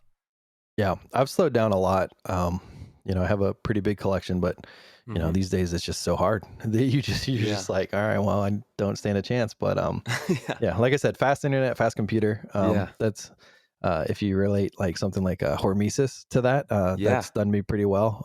If it's a drop that's open, I'll get on there and I'll just whoop, Yep. I'm very quick from years and years of grabbing sneakers. There we So go. How many of the hormesis do you have right now? like 12 or 13 or something like Nice. that. So yeah, Dude, you're in the money, baby. yeah, yeah, yeah. But I wear them all. Like Yeah. I really, they've done a really cool thing. Value So I'm goes out there, up. I'm out there rocking them, and Yeah. yeah, Nice. I'm hoping if I wear it, people will be That's like, oh right. yeah, Value's Verbal wore up on that. I that, want that, baby. you know? That's right. Dude, that's legendary. They're crushing it, and it goes hand Yeah. in hand. That's kind of why I wanted to dive into the shoe culture, is because that kind of thing is starting to happen in paintball with hormesis, and I think that kind of stuff is going to become more prevalent moving into the future with paintball. We're going to see a lot of different things come to life. It's just the way that the world is moving. It's getting faster. People are becoming hip to everything. It's not such a secret as it used to be before. All these things were like this big prestigious secret and coveted information that only you had. Well, I think that we're going to see a lot of those kind of things come to life. I mean, every other week someone's messaging me on Instagram like, yo, I started this, and I'm like, go get it, baby. God bless paintball, God bless the world with all this beautiful paintball culture, and let's make it thrive. Yep. Yeah. The internet has really changed a lot of that stuff. Hmm. Like, things that were like not, you didn't have the information, but now you can go on the internet and you can find it. Yeah. Um, Yeah. so It's all right yeah. there. You could literally start your own business with this computer phone. Yeah, exactly. Right. Yeah.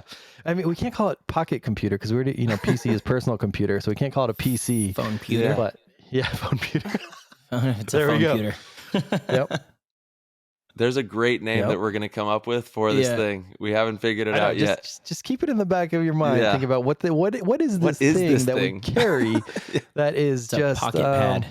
Yeah. A pocket pad. Right? It's iPad. it's incredible, but you can learn so much with these things. Yeah, it's tremendous, man. I mean, when I first started playing paintball, there was like I said, camera with a roll of film that you would take to go get developed. That was the kind of stuff we had going on. Yeah. So the Yeah. fact Oh, that yeah. I can watch paintball on my phone still blows my mind.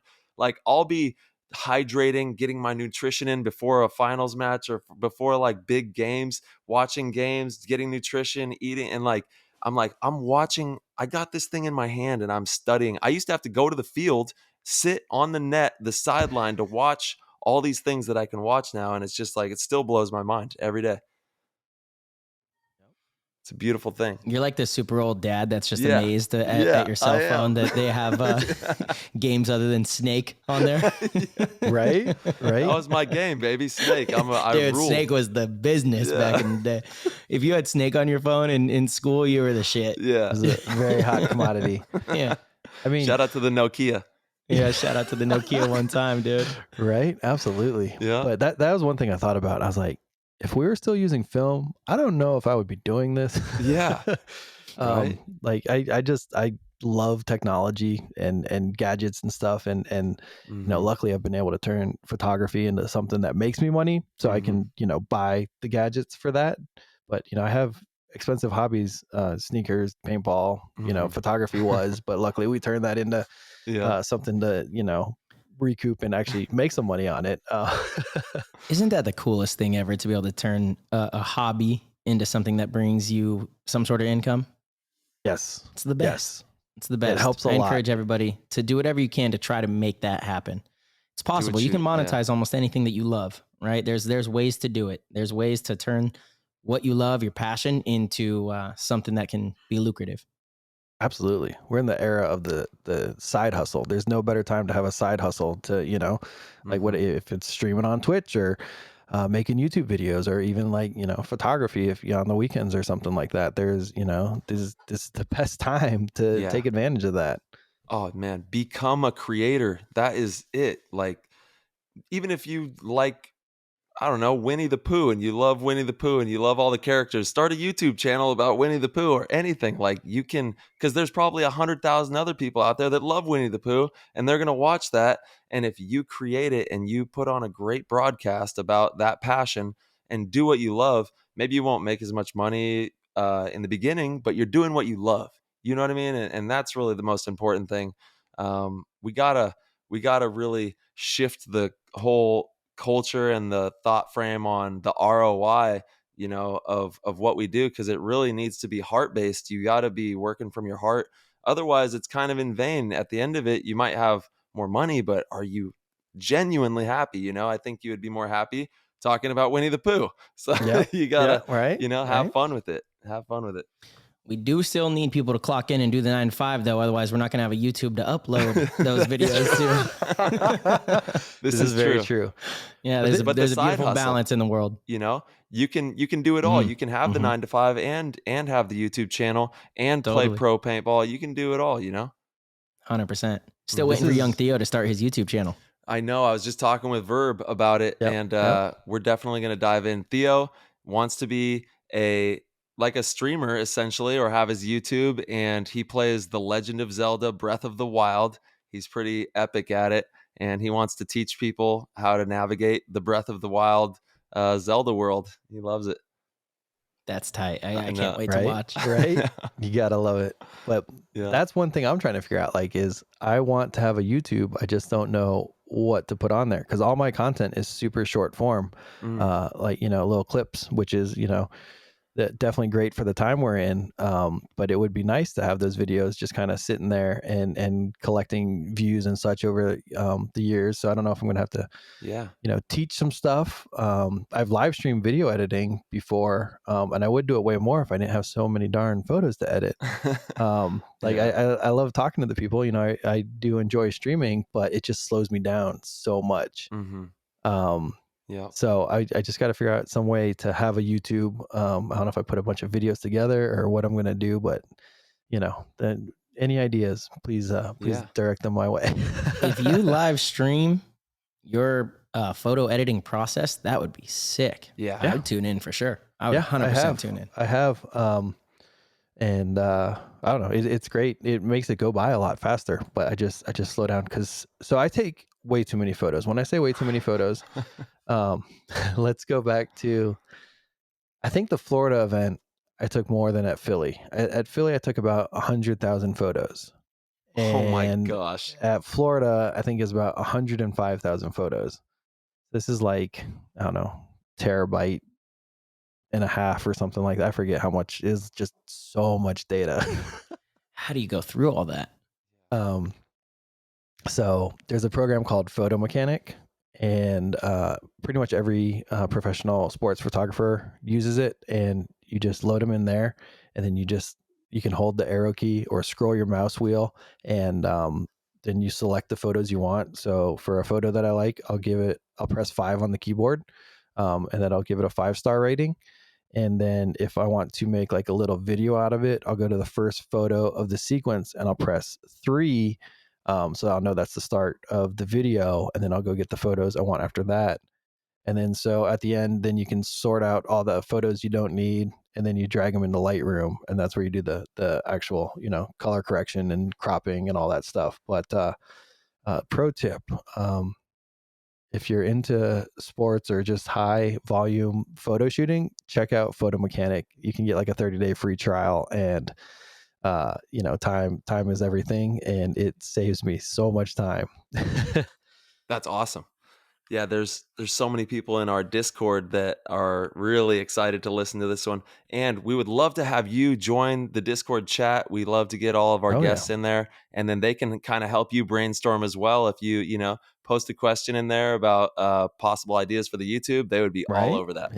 Yeah, that'd be awesome. Totally down. Cool, man. We'll get you in there after the show, definitely. It's a beautiful thing in there. Shout out to the Discord. Let's go, guys. Yeah, 100%. We're actually going to be having someone from the Discord, one of our GOAT members, calling in. He's got a question for you. I think it'll be in about 10 or 15 minutes. We still got a little bit to get through here, but cool. Yeah, the Discord is awesome. And we have Sam from All In Media in there as well. So it'd be cool to get another photographer and videographer in there. And we have Bunkered Media as well. And Bunkered Media, that's right. Yeah, my goodness. He actually won the lifetime GOAT membership. Yep, he did. Yeah. Nice. He's a great dude too. Yeah, both those guys are great guys. But yeah, Bunkered messaged me and I was like, wait, how does he know? And then I was like, oh, they asked for questions. I understand. I understand.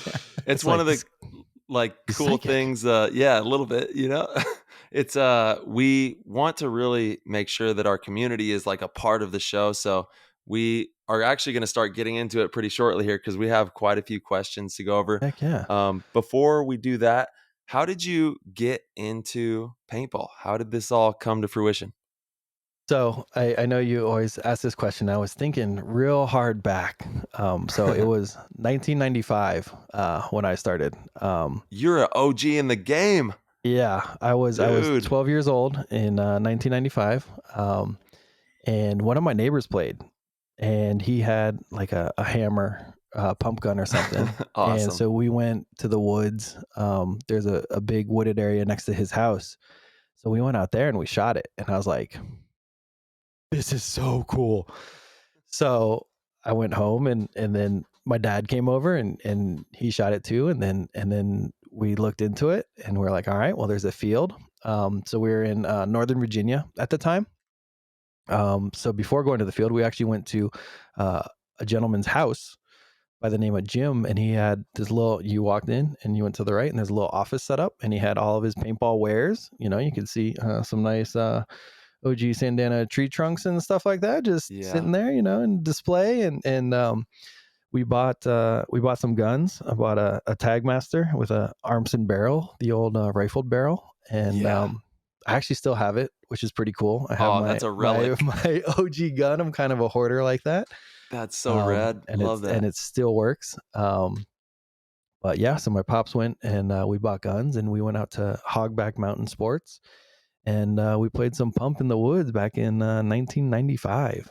That's one of the all-time best starter stories we've ever had on the show. And even the name of the 100%, field. Yeah. 100%. That's amazing. Yeah, and Hogback's still out there cranking along, which is super cool. Shout out to Hogback one time. Absolutely. So I started playing that, and heck, we played a pump tournament back then. We got second. My neighbor's team, he got first, unfortunately. I know you like the first team name, and yes, I believe we were the Iron Legion. Nice. So pretty power serious right name, right? You just took two of the top pro paintball teams of all time and mushed them together and made the ultimate team name there. Iron Men and then Russian Legion. You got both of them in there. Yep. And So we played pump a ton. My dad loved playing pump, but once I started, like, oh, what's this semi-auto stuff going on out here? I started playing that, and he kind of phased out of it, and wasn't as big a fan. So I bought a mini mag, and mags were the thing in Northern Virginia. I was talking to Josh Silverman about that recently. He's like, mags. Oh Nova. Yeah. Mags were the thing for sure. So, and I still have that gun too. It's actually a very early serial number mini mag, serial number 410. And wow. I have that in my arsenal as well. I wish I had it close, but with a dyed stainless 10-inch barrel. The thing weighs like oh my god, it weighs more than a full setup right now, fully loaded with balls. Like it's a brick. I honestly, dude, I can't take it when people talk about the ounce or the 2 ounces or whatever with guns these days. I'm like, no, buddy. You have no clue what we're shooting, and this even is a little bit before like the 2000. I got in it at right around 2000, and the guns were just monsters. They were huge. Yep, absolutely. Yeah. So I played in Northern Virginia until like a couple years. It was like 2 years, and then we moved to New Mexico, and there was nothing out there. Right there, we're living in the middle of nowhere. So stopped playing then, and then picked it up on and off throughout the years. Eventually, I did start playing out there when I went to college in like 2001 or so. And there's a field in Colorado Springs, and I would drive up there and play out there. And I had no idea that you'd played paintball since way back. That is so cool. How many paintball guns do you have? Quite a few. I have a adrenaline impulse, which I need to get back from my cousin, but some cool stuff. A bunch of modern guns as well. But through the years I played on and off. I stopped playing for a while, and I started playing in Florida again, and that's when I got that impulse. And then I don't know. And then there was a long break, and in 2018 I started playing again, and I hadn't really, I had played that one pump tournament back in the day. I had played airball and I loved it, but I had never really gotten into the tournament scene. And in 2018, had it figured out, was able to buy this. It's the same story that you hear all the time, where people are like, oh, like financially stable, and I can actually buy the cool stuff I want and be able to go out and play more and more. And so then I started, I joined a team back then. I was like, 36 or something like that. So Perfect. Had a blast. And then I just kind of started taking photos. I was like, this is fun. So I've only done photos for paintball for like 2 years. Well, man, you've definitely come in and hit the ground running. Yeah, I attacked it. Yeah, but that's actually that's to the point of, because it seems like you've been taking photos of in paintball for a long time. You came on the scene and just were relentless with your posting and showing up and always being there and practicing and putting out good content. Like that's, and honestly, ultimately, that's what led you to be sitting on the show with us. We're fascinated with your work, because you were relentless. And so for the young videographers or photographers or even players, whatever it is you're doing, that's the ticket. You got to be relentless. If you decide you want to do something, you just got to do it. You got to show up every day and put in a little bit of work every single day, over and over and over. Like I just see your stuff all the time, and I love it. It's great for the sport. So I don't even know if we've thanked you for that, but it's just so good that you just have so much stuff out there. But only 2 years. That's crazy. Cause it seems like, again, you've been around for a long time. Yeah. Yeah. I just go out and, I make sure I post to Instagram, once a day, to appease the algorithm. But, I try to find cool clips, and I'm always worried. I'm always like, am I going to run out of stuff? But, that's the thing, you go out each weekend and you get, like I said, you can go to a practice and get the best thing you've ever shot. You don't know.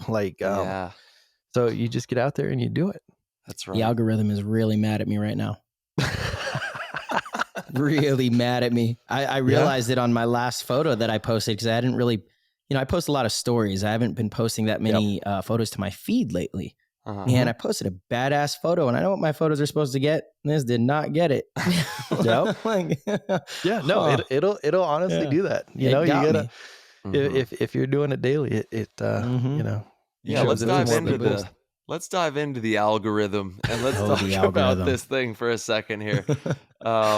We're a part of something that has never been done in human history, as far as we know, with algorithms and processing of data at a level that has never been seen before. It's like right now, as we sit here having this conversation, and you're listening to this, there is so much going on with the algorithm, and it is processing and reading all of us, you know, and placing things where it deems necessary, which is super interesting. Like, what is that, you know? Well, it's so crazy. Like I get Instagram ads, and I know it's listening. Like if you say something will pop up, right? Yeah. But sometimes I'll think something, and it's so good that like that'll pop up, and I'll be like, how did it know? Yeah. So, baby, I have this whole little theory rabbit hole thing. Put a tinfoil hat on. Hold on, let me go make one real quick. I'm gonna make myself a tinfoil hat. Right? Yeah. No, this is some tinfoil hat stuff for real. So I'd like to apologize, because I'm training Terminators. So this is a whole thing I'm getting into. So the camera I use has insane human eye autofocus, right? And it does animals as well, birds now. And then I use these AI programs to like mask out different things. Like if I want to like cut out, you know, just the person, whatever, there's like all these AI programs now and all these AI things. And I'm putting all this information into these things. And eventually the machines are going to take over. And I've been training them this whole time. So I feel like I have to apologize for the impending Terminators, you know? So there's a lot more than we know too. I think that if only we knew. I mean, have you guys seen the Boston Robotics? Yeah. Get out of here. Stop. We have shut that down. Shut it down. Yeah. I don't know what we think we're doing. Have you seen some of these Boston crazy ass? Yeah, the robots. I think it is. Yeah, dude, shut it down. We've seen the movies. We've seen this. We know what's going to happen. I just don't understand why we have the need to make these things, these animals. They have like dog robots that are running around, jumping in the air, like 15 feet. No, thank you. No, thank you. It's crazy. It's cool, but it's crazy. Yeah, it's scary. Like we've seen all these movies, and like I said, the computers will take over as we teach them more and more. And it's artificial intelligence. It's crazy, but like I do use like a bunch of AI programs and all this different kind of stuff to create some of this content. So we'll see. You know, I probably won't be here for it, but. Oh man! All right, we'll take the tinfoil hat off here for a second. But it's definitely a deep wormhole there for sure. Right? Yeah. So how do you stay so driven to shoot all the time, relentlessly? I know that we've kind of hit on it, but what's the driving force? Is it the algorithm? Is it the content? It's probably all that. Is there anything else? I just want to be better, right? Like I'm always just like I said, I think my stuff sucks, and I figure, you know, I can do better if I just keep practicing. Yeah. So that's a big motivator for me. I just want to get back out there and you know, there's a lot of factors like the light, like, so I know what time of day to be where, and it can be tough. Like if I'm covering a tournament and then the light just doesn't want to appease, like, cause if you're over playing on the snake side and, the light's just not there. Like, so I know at Paintball Fit, in the morning, the light is on the snake side. And you can't really go to the Dorito side until like 10:30 or so in the morning, or else it's just like a shadow. So I just want to, you know, keep figuring all these things out and take better and better photos, and, you know, just keep practicing. The photos in Philly were crazy with the dust and the light. That was some of the best photography I've seen in a while. Yeah, they came out so badass. Yeah. So I knew the conditions were not ideal for you guys throwing your body at this ground, but I was like, oh man, this is gonna be awesome. This dust looks incredible. It looks so cool. But yeah, it looked pretty rough. And the ground wasn't that bad, to be honest. It was Okay. like soft. It was pretty powdery or whatever. It's not bad. It really wasn't. So, guys, really quick here. We got have a caller. We got a caller here. One of our GOAT members, Chris Tucker. You are on the line, my man. Chris. What's up, boys? Yo. There he is. How we doing? Doing good. Awesome, man. Welcome to the show. Around waiting. Yeah. We had a little bit of technical difficulties to start the show. We started the show about 30 minutes late because, well, let's just say I'm not very technical savvy with these new microphones and the whole new audio setup, and we're having some issues. But we got it going, and yeah, I figured we had to get you in here. Yeah. Awesome. Yeah, first of all, Chris, we want to give you a major shout out on the air. Thank you so much for being a great member of the Discord and the GOAT community and all that you do in there. You, Steve, all the guys in there. You guys are phenomenal. And yeah, as Tyler does, the GOAT call, and your amazing wife is in there as well. She's the first queen we got in the PTG world, which is phenomenal. Yeah. GOAT queen. GOAT queen. But yeah, Chris, what's happening? You got a good question for our man Brian? Oh yeah, I got quite a few if I was able to ask him, but I'll stick pretty short. Okay, let's go. Let it rip. What's the difference in some of the players that you see nowadays in the divisional form of it? So going from D5 to all the way up to D1, what's the big difference that you see amongst those players? I think the biggest thing comes down to communication, which is so important. One thing that I've learned in doing this is saying someone's first name really makes a big difference. Like making sure they hear you. That's the biggest thing across the divisions that I've noticed is the communication. And then if you put that first name in there, it makes all the difference in the world. Home run. That's a great question right there and a great answer. Right? My goodness. Home run. Yeah. Phenomenal. Yeah. All right. right. Chris, can I ask another one? Yeah, Keep them rolling, baby. That was a great one. Off, baby. Alrighty. What division do you prefer to film, and what division do you prefer not to film, and why is it D5? And why is it D5? Correct. You are correct, sir. Yes. Yeah. So I mean, I prefer pro because I get shot the least amount. They have it dialed in, and they don't shoot everything that moves as you do in D5. But I was telling them that, it doesn't matter what division it is, you can still get, the best photo you've ever taken. It just, just a number of things across that. But yeah, the higher the divisions go, you can notice pretty quickly by the amount that you get shot. You want to know something that I can definitely vouch for as far as getting shot on the sidelines in the lower divisions? The main reason that it's happening is because they shoot their bunkers so much, and the paint bounces off the bunkers into your riblets.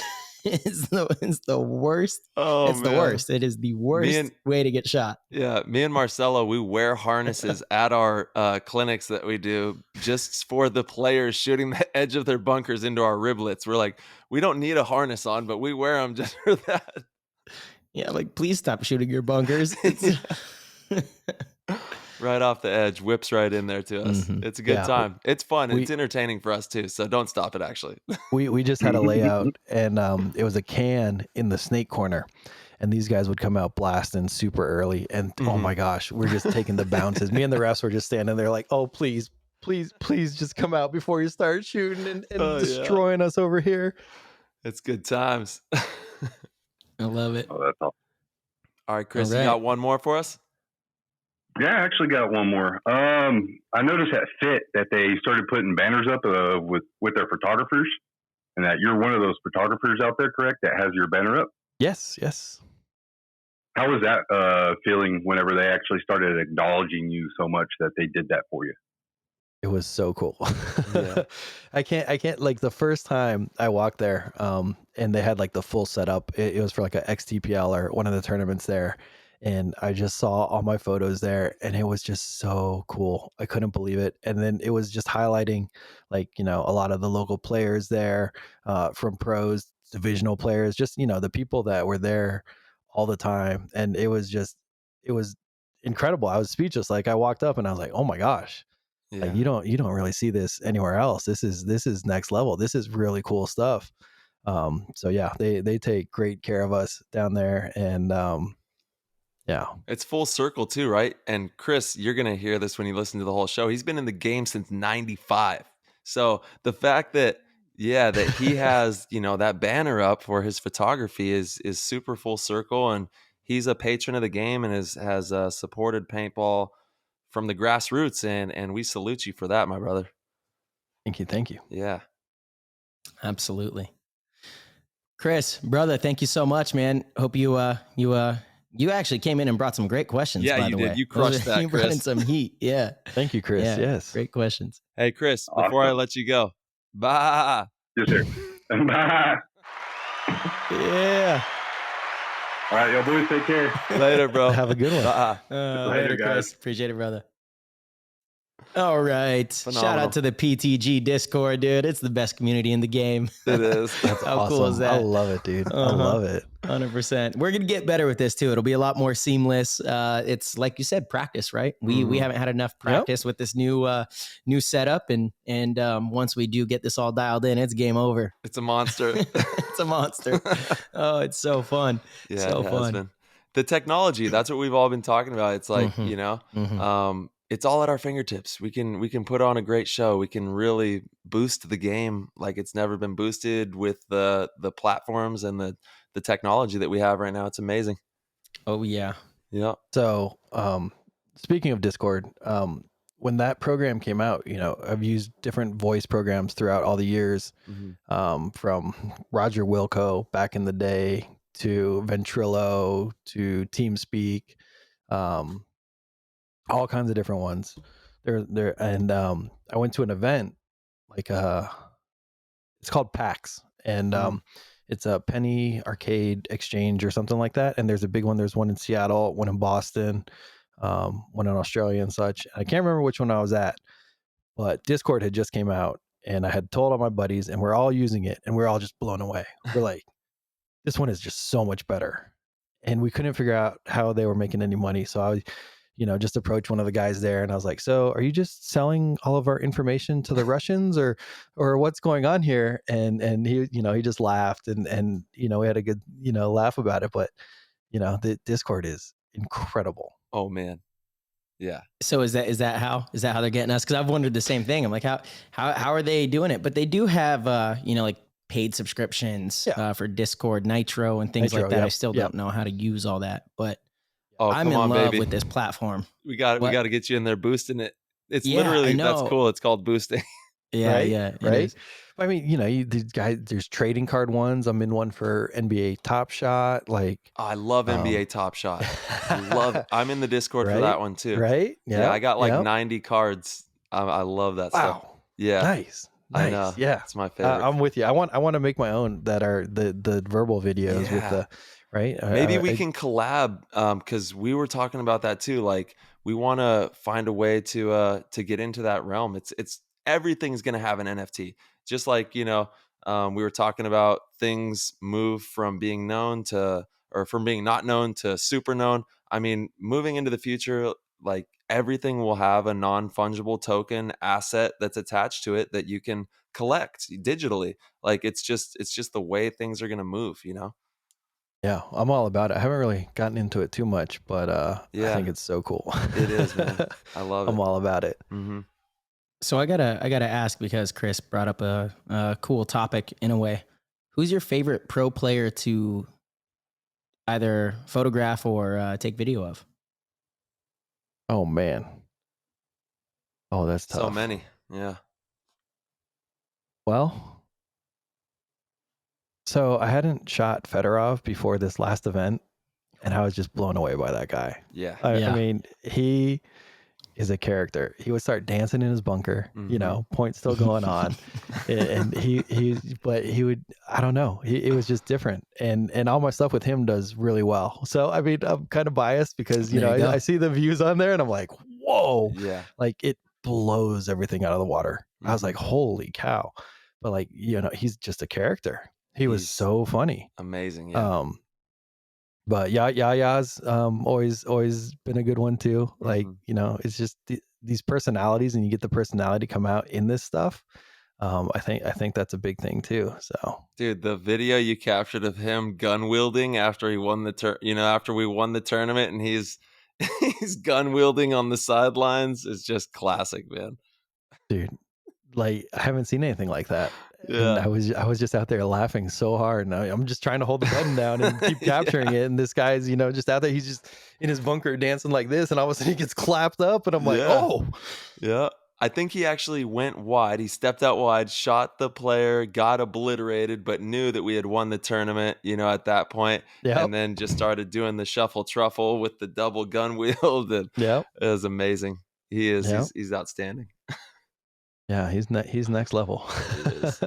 He's had a ton of iconic little, clips like that over the years. Yeah. Definitely one of the more outgoing players on the field. But his play backs it up. Yeah, absolutely. Yeah, you can't be doing that stuff if you're out there getting smoked. No way. No way. Unless you're Harris Hussein. He's a character too, But unfortunately, I need to bring like a sound recorder or something, right? I need to have sound for this stuff too, because I thought like for like a Mavericks clip, like it'd be cool to like get Luka like hitting a 3 for the game winner and then putting the audio from the broadcast on that. I'm not sure the legality of all that, but the idea is super cool. Yeah, it is. Honestly, if you asked, well, I guess sorry. So you would like to put the basketball stuff onto paintball stuff? No, basketball and basketball. Well, I guess I could do that. I could contact Go Sports and maybe use, Maddie's call. I'm sure. Yeah. I do, I'd give them some photos and such too. So that'd be cool. That would actually be super cool. There we go. We're cooking. Put Harris out there, doing whatever, and have, Maddie talking about, the crazy stuff he's saying. But I need to bring a recorder. Or just mic them up, like, because Yosh Designs does mic'd up with the players on the field, like, just put a little mic on one of you guys and absolutely, and be able to put it in with little clips. There's actually like an old video of me mic'd up, like a Cassidy Sanders video when I played for Tampa Bay Damage, running around out there, and it really does add a special layer to the product. You really get a inside scoop of how we're just every word flying out, how we're thinking and how we're having fun out there. It's interesting how he went from paintball to esports, and I've gone from video games to paintball. That is ironic. It's crazy. Yeah. That's the world right there. So let's see. I do want to talk to you about the ICC. I know you're just out there, and then I think we're gonna have to start rolling into these questions here. Was there something else I was missing, Marsh? No? The ICC. I don't think so.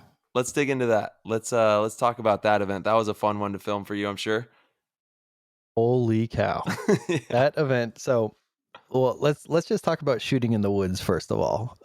Very difficult. So the weekend before, some of the AC guys went out and practiced at a field here in the woods, and I was like, all right, well, let's go see, because I knew it was gonna be a lot darker. I knew the lighting conditions are going to be very difficult because, you have patches of sun and then the shadows and stuff. And it was very challenging. Yeah. Like I brought some real long lenses out because I knew people would be super far away, but they don't let as much light in. Those real long lenses don't let as much light in as like the one I use every day.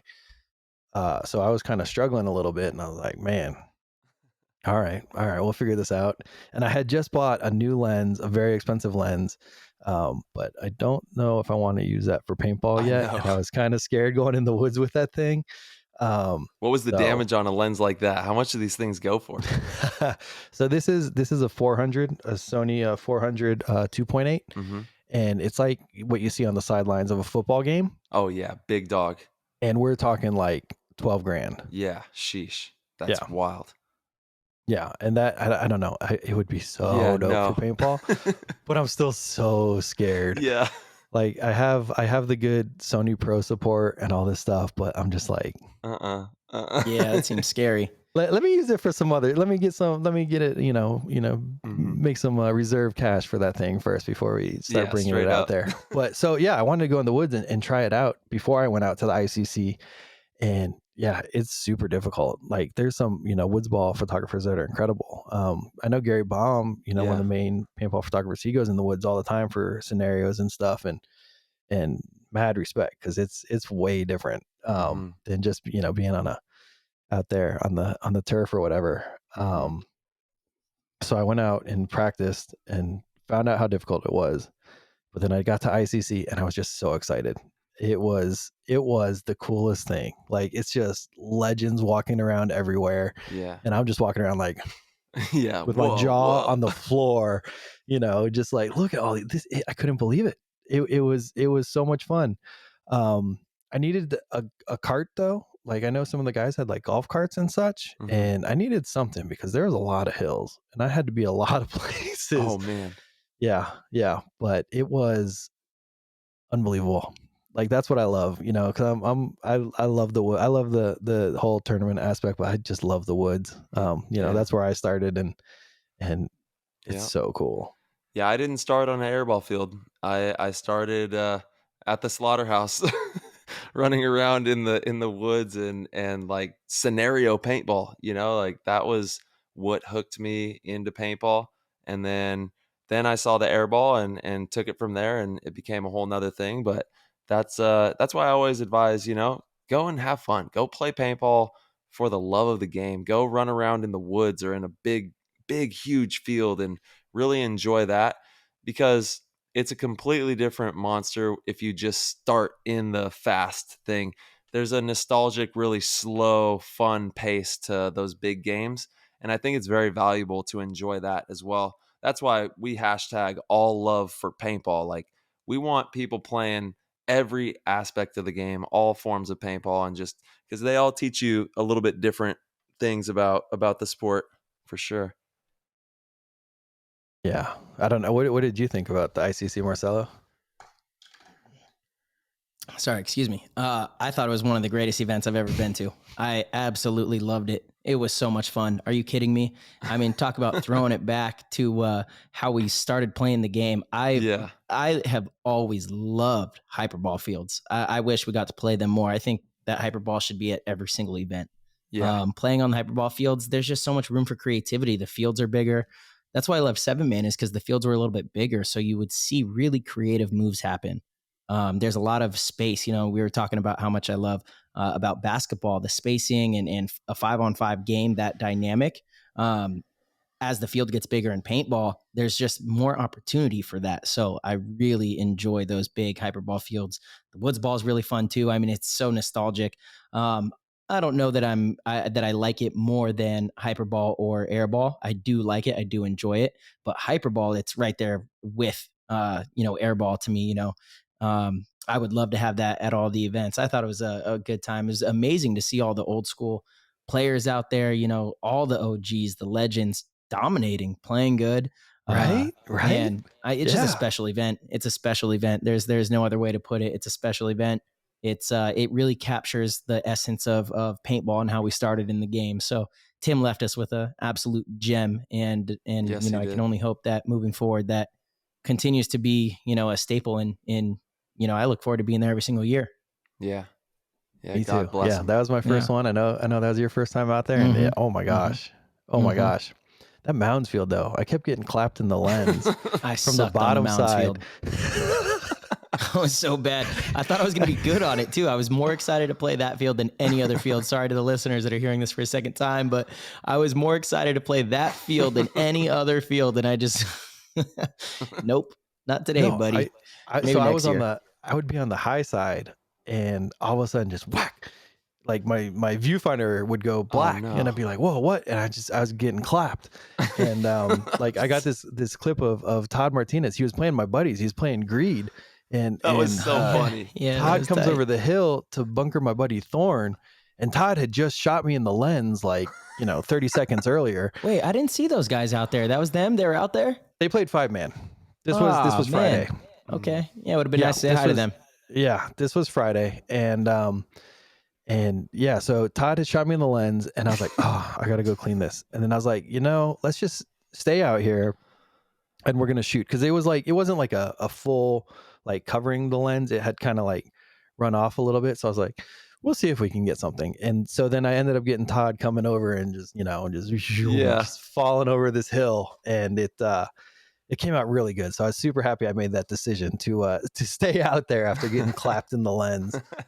That was so rad. Todd was posting it. Everybody was posting it. All the Houston Heat guys. And that's the funny thing, right? You never know when you're going to capture those moments, got to stick with it. Yeah, I got there's some other crazy moments, like Billy Bernaccia in the 5-man finals on Hyperball. He dove into the snake, and I have this insane. I was right there when his mask came off, and you got that? Yeah. Oh, I haven't put it out there, but Billy's face is. So he runs and he gets shot in the tank, and so he goes to mouse it and wipe off the loader. Like he looks, he's going to dive. He's going to dive, and he like checks the loader, and he like puts his hand on it, and then he like loses track of the ground, then so the gun hits the ground, and the tank flips around and bops him in the face. Mask goes flying. There's paint everywhere. I'm like, do I have to run and jump and save Billy's eyeballs here? Yeah. But the refs were super quick, and they jumped in there on him. But it's wild. I will get that to you guys somehow, and you're just gonna be like, holy cow. But then I have another one in the All-Star game. I think it's Adam Gardner goes to bunker Chad George. Adam Gardner comes flying over the snake beam, just dives over it, shoots Chad George, and then he lands and his mask goes flying, but he was able to grab it and put it back on. But I was just like, oh, it's the Wild West out here. What is going on out here? It was the Wild West for sure. I had never seen so much cheating in my life. Like to actually get a penalty, you had to literally, commit murder. I didn't see a penalty. Wild. I didn't see a single penalty. I saw one. You saw there was one? one. Oh, that must have been a bad boy. I saw one. Been a bad boy. Was it for the like kind of fight? Wasn't really a fight where they were shooting each other or they were shooting the refs? Was it that one? No. That one wasn't even. There was no penalties there, and I was. Oh man, I'm so sad about that because I was sitting there. I was sitting with Ryan Hall, and we were just sitting up watching some Hyperball, and we were on that end, and the madness ensues. So this dude goes to the guy gets shot out. There's a guy in his bunker. He gets shot out, and then there's a guy running down, and he was going for the bunker, and he like double knee slides, and shoots him, and he shoots up and shoots him in the chin. And so then the guy that he shot that was out, like takes his gun and points it at him, and then the other guy takes his gun and points it at him back, and then they start shooting, and then the whole dead box just unloads on this guy. Yeah. Ref runs in. The ref just gets dropped. Hard. I was like, did he get shot by a real gun? Because I was like, oh no! I was like, oh my gosh! Yeah. And I'm just sitting up there, on the other side of the net with Ryan Hall, and I was just like, gosh darn it! That was bad. That was a bad one. I can't get behind that. Like the whole shooting from the dead box thing is got to stop. Yeah, no way. Especially when the poor ref, dude. This guy got obliterated. You can't be shooting the ref like that, man. Let this and God. Dude, this ref is amazing. This guy jumped in front like it was Secret Service for the president, trying to protect, like he was getting paid by the guy or something. Oh, I know, right? I know. And that just an amazing referee for doing that, But look, I understand these tournaments are insanity. Okay, I've gone to them. I know what goes on out here at these 10-man tournaments, and I'm all about it. Get wild, have fun, do your thing, but we got to draw the line somewhere. And the whole dead box shooting and shooting up refs, that's where we got to draw it, man. Like keep it on the field. And I know things happen, but we gotta keep it. To be honest, cool. I wish there was more accountability with the cheating. I know it's old school and all that stuff, but it does take a little bit away, especially when we're televising it now. And I don't know. I wish it would clean up some of it. But let's just say this: I know somebody who has never cheated. Apparently, I know players that have never cheated, and ICC got the best of them. I mean, they were cheating. Believe it. Yeah, they were cheating. It was super weird for me. I was just like, "What's going on here? What?" Mm-hmm. Yeah. Mm-hmm. So on that real quick. I catch so much stuff that I don't even see, right? Like in the moment, I don't see it. But then I go through on my computer and I'm looking and I'm like, holy cow, just like these little flash hits, right? Like just like off the thing, off something hard. Yeah. And like there'll be like no paint left behind, but you'll see the spray and I'm just like, whoa, that changes a lot. Oh, It that does. happens frequently. Yeah. I Yes. talked about that on the last show. It did happen to me. I wasn't even trying to cheat, but it was on the Mountains field. I had gotten That damn clipped in field. in the damn field in the tip of my loader, and it like sprayed everywhere. And I was looking, I was right in front of the ref. I looked at both sides of my gun. I was like, I don't see anything. I know I got hit, but it didn't leave anything. And then after the game, I did see like the tiniest little break point, on the tip of my loader. But that definitely happens. It definitely happens. Sometimes the paint doesn't actually leave anything. It hits someone. That's why one of the more frustrating things is when a ref calls someone out. And I understand how frustrating it is now, because when I do these clinics or I'm coaching and I'm doing a private practice, I see players get hit and I see the paint spray off. It doesn't leave anything. And I go to call them out and they argue with me. They look, they're like, I'm not hit. There's nothing on me. I'm like, I know, I saw it break though. I saw it hit you. I saw it break off. Just get off the field. You're out. It's not a quarter. It's not a quarter. Yeah, it's not a quarter.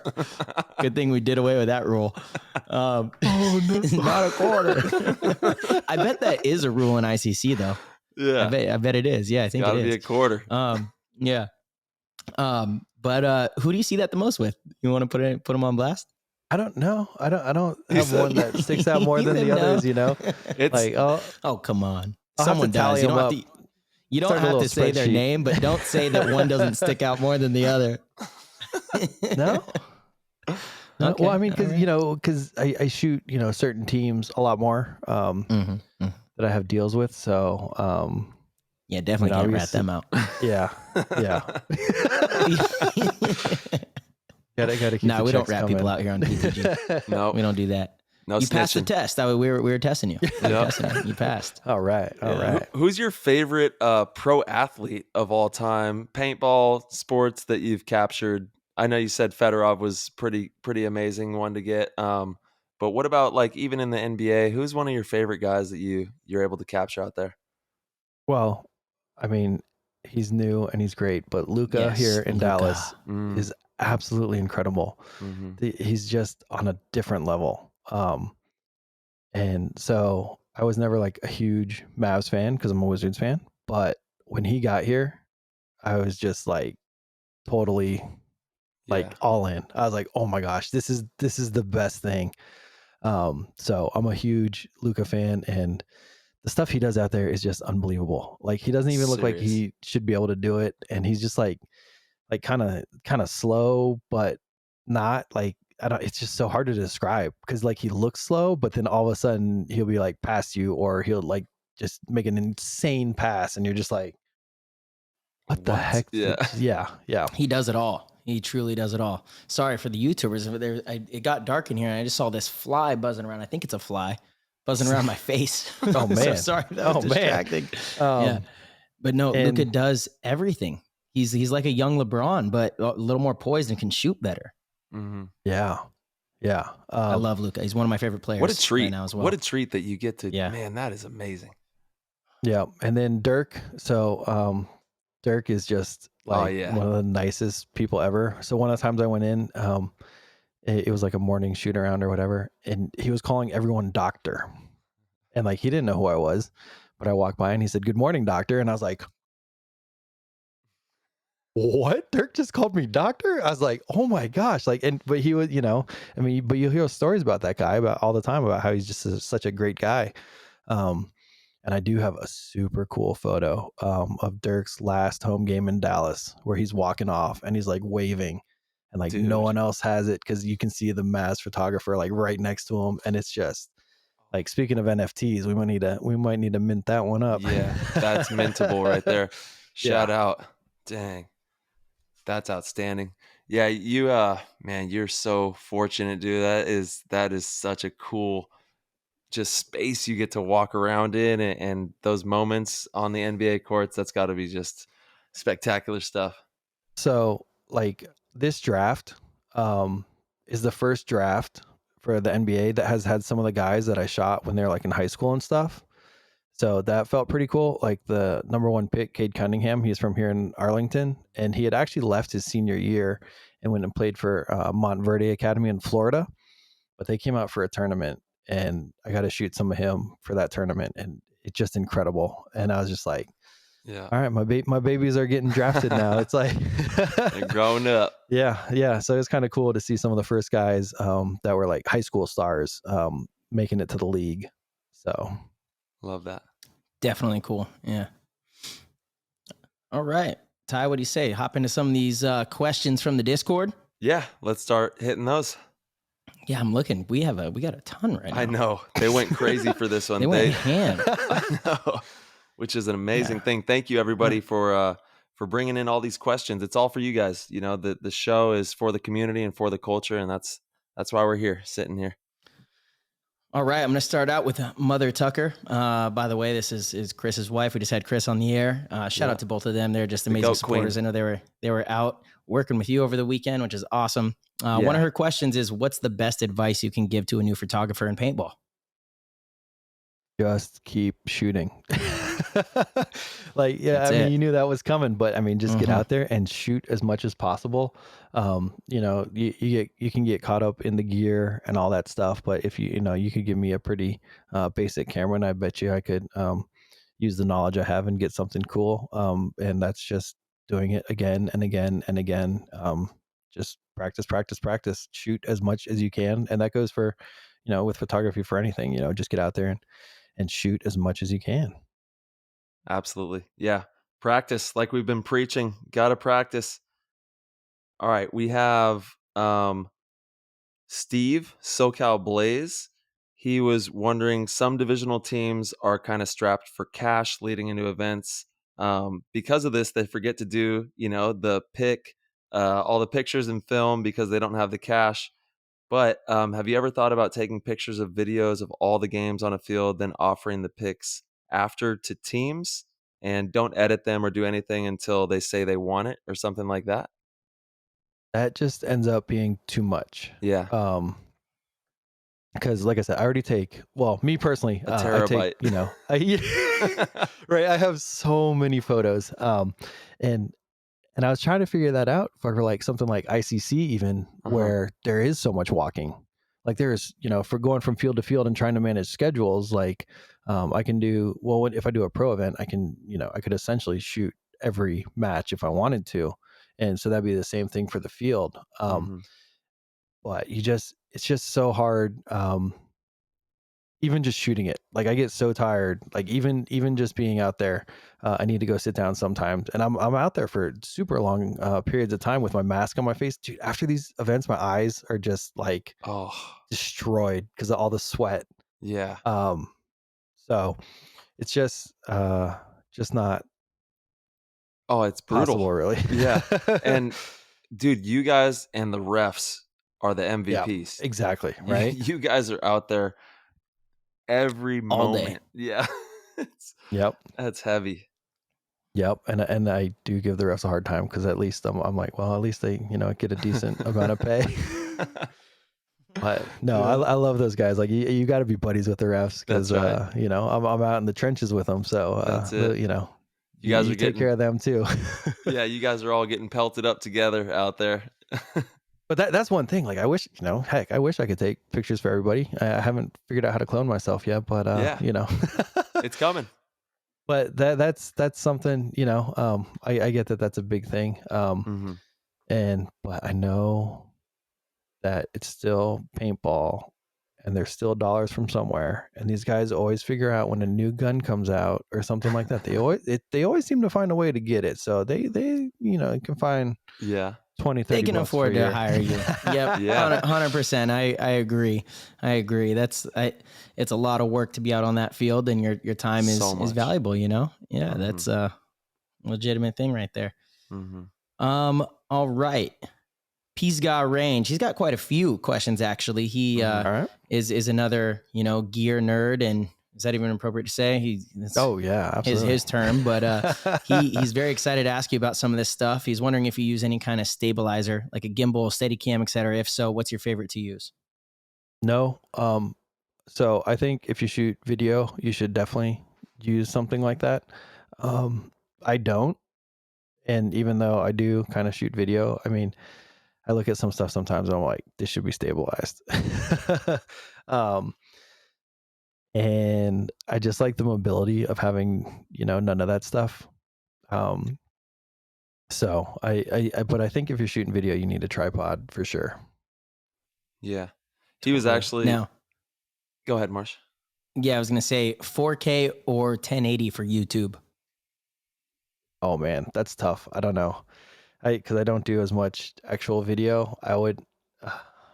I'd probably shoot it in 4K. I was going to say, why is that tough? Isn't 4K better quality? Just for future proofing, right? Because, maybe you don't need to see it on YouTube in 4K now, but, 4K is what, 4 times 1080. So, or whatever it is, it's just so much better quality. So down the road, as our screens get better and everything, I think you want to future proof that and have the best quality going forward. Makes Love sense. that. We have Bunkered Media was wondering, have you ever gotten into a funk where you don't feel like shooting? If so, how do you deal with it and get past it? Also says, was an honor shooting on the pro field with you, and put the little emoji with the hands together praying at you. Heck yeah. Yeah. No, I like that guy a lot. He does great work too. Yeah. He's out there killing it. And, he does. But all right, what was the question? I totally I got so excited. Got into a funk, like so that's part of it, right? Like it's friends and community as well. So even if I am, you see all the buddies, and once you get out there, I'm like, well, let's see if we can go catch something cool. Cause like I said, you never know what you're going to get. That's right. So that's why, you just got to keep putting yourself out there. So that I'm always curious. Like, I'm like, well, what am I going to capture today? Like, am I going to get, the dopest shot I've ever got in my life? So that's like a big motivator for me, is like, you never know. You just, go see. So, yeah, like I said, it's the people, and in paintball, you hear that again and again, that it's the people, that keep us, going. And it is, it's the truth, man. It's it is a really special community, and the paintball community is just so uplifting. Of course, and no matter what community, you're gonna have, you're gonna have the ups and downs. And there's a fly landing on Marcelo's face, which is pretty damn funny for the YouTubers. If you guys get a chance to watch this, he's battling this fly is tormenting me. It's dark in here right now, so all the lights focused in this area. So he's stuck in here. Yep. So great. He's beating your ass right now. Someone just send it to Pro Paintball Troll. Why don't you? Oh man, it's hilarious. Okay, I kind of lost my train of thought, but Marsh, you want to hit another? Yeah, sure. Here? Just you pawn it off on me after that one. All right, this is a good question from our boy Welshie. With the amount of paintball that you have filmed, taken photos of, and watched, are you able to see the plays unfold and get into position for an epic photo? And if so, how long did it take you to get that skill? So, yeah, I have a pretty good idea. That's huge as a photographer, I feel. Yeah, I don't know how long it really took me to get that skill, but I was always, I always try to be where I feel it's going to go, and familiarity with players helps a lot in that situation. Sorry, I saw the Marsh is still battling the fly. We're about to shut this thing down. Right. But like, even in like, I have a buddy and he plays D4 and he'll just make crazy moves. But I know that, right? So like, I'll go set up and be ready for this next wild run. I don't really know how to explain it, but I just kind of know where I want to go. I can kind of see what's about to happen. And, I don't know. It's just like a sense for it. Like, you've also been in the game since '95. I think that's something a lot of people did not know. The listeners did not know that. Yeah. Helps a little bit, years and years and years, even if it wasn't, just even on the tournament field. But yeah. Dude, you YouTubers are going to get a good show out of this one. This guy is duking it out with a flyer. Oh, it's the best thing I've ever seen. I've been having to hold my laughs back off the mic over here, I have to look away so I don't look at you because it's contagious. I know. It's just he's in a boxing match with a fly live here. Miso.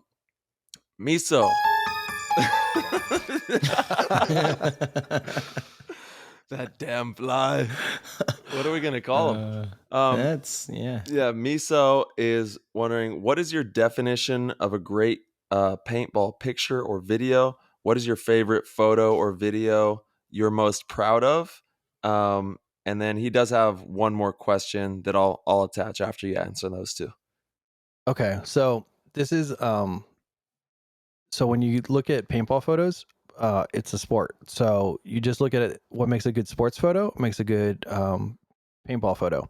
So level horizon, fill the frame. I usually crop pretty tight. What are the other ones that I don't like that makes a good sports photo? But so that's like I said, I spent so much time on YouTube looking what makes a good sports photo, and I'll revisit that again and again, even though I know it.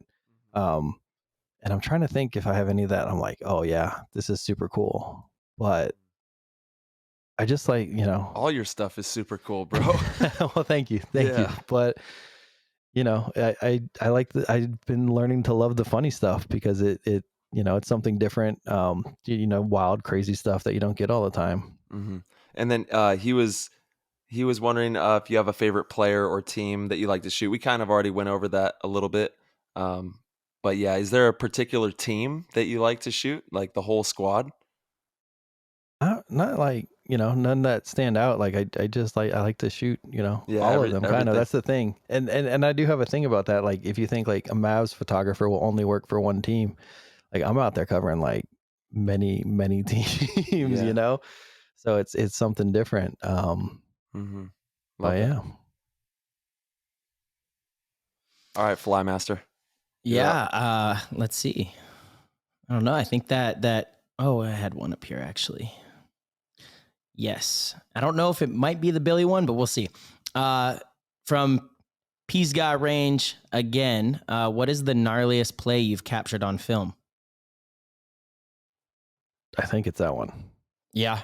Are you the one that had the picture of like his mask when it was off and the tank is like hitting his face and it's smashed in? Was that your photo? Yeah, I don't think I sent him even the photo. I think he took that from the video because I sent it to Billy. Billy asked me, he said, will you send me that? And I said, yeah, of course, Billy. I saw that part of it. And yeah, so he cut that and I was like, yeah. I don't brutal. It like that brutal. That was the one where I was most like, whoa. Yeah. Okay. Even last Sunday, it's the one I posted yesterday actually. My buddy Tally, he dove and hit the turf seam and his hopper went like right in his chest and he's just laying there for a second and I was like, oh yeah. And then he throws his gun and his hopper into the bunker and puts it all back together and starts shooting people. But he got himself pretty good. He winded himself and he had knocked the air out of himself. So Totally. I do have one more from him as well, since he fired off a ton of questions here. If you could only pick one, IBIS or lens stabilization. I don't know what IBIS is.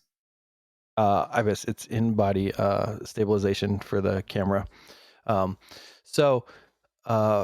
Yeah, that IBIS, because for doing this, we shoot it for photos. I do such fast shutter speeds that I just turn off the lens stabilization because it's unnecessary.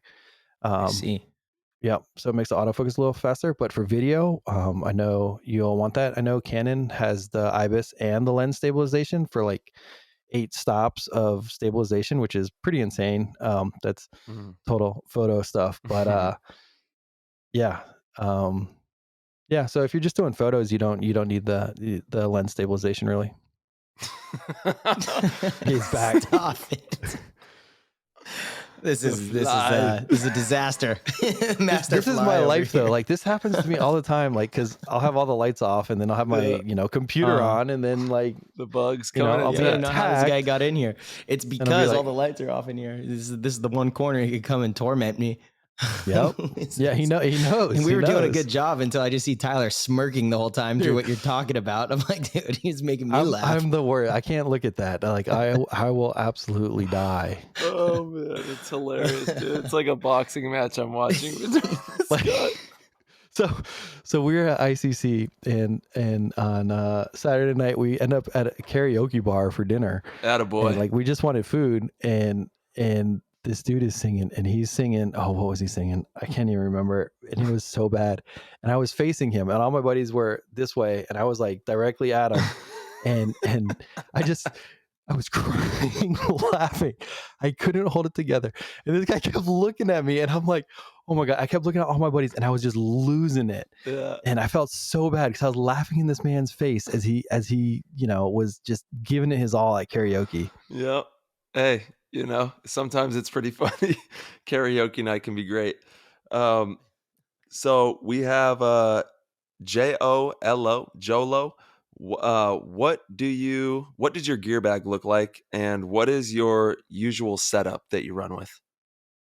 So normally, I just run one camera body, which is the Sony A1 with a 70 to 200 lens.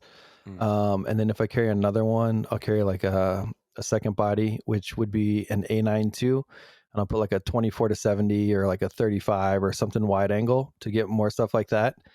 And Sony doesn't make a 300 millimeter lens yet, which a lot of guys do carry. But I mean, I have all kinds of lenses, but the 70 to 200 is the go-to. It's a pretty good range. You can't necessarily shoot like all the way across the field from like Snake to Dorito, but you can make it work in a pinch. Like if something crazy is going on, it'll get the job done for that.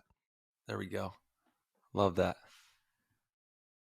I do have one more from the Goat Queen herself. She was just wondering, on the field, talking about like sweet spots for capturing your best work. And I think that has a lot to do with the light. You kind of were hitting on that a little bit earlier.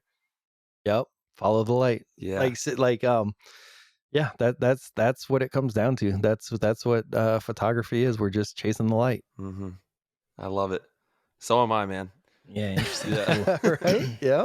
Yeah. Yeah. All right. Is that it for the questions? I think we have just about got them all. I think that might be it. So, yeah. Yes, sir. Well, thank you, PTG World, for all of those. Really love that we were able to get those in there for you guys. And man, Brian, I know it's getting late for you as well. Thank you so much for everything that you bring to paintball, man. It's been tremendous getting to pick your brain, and I know you're probably going to get 1,000 more questions once we bring you into the Discord. So we can't wait to have you in the community there as well, brother. Yeah, thank you guys so much. This has been awesome. Like I listened to all of these, and I'm so happy to join you guys, and thank you guys so much, dude. Thank you, man. The pleasure's ours, man. Yeah, absolutely. Thank you. Yep. And we can't wait to see you very soon in Chicago for the next NXL. It's not too far out, and hopefully we'll see you just around at a field sometime soon. It's always great running into you. You always have the best energy, and we have great times at the paintball field. Absolutely. Yeah. Totally, brother. All right, man. Well, Brian, thank you so much. I got to go handle business with this fly here. Got to make sure we get him out of the house before I go to bed tonight. Gosh. But no, seriously, man, thank you so much for coming and spending time with us. I know the community is going to love this episode. Again, a lot of the photographers, a lot of upcoming photographers too that want to be in your shoes and be on that pro field one day. So this was definitely an inspiring episode and showed a lot of insight to what you do. So thank you so much for the time. Yeah, baby. Thank you guys. Thank you. Thanks, Brian. You have a great one, bro. Peace.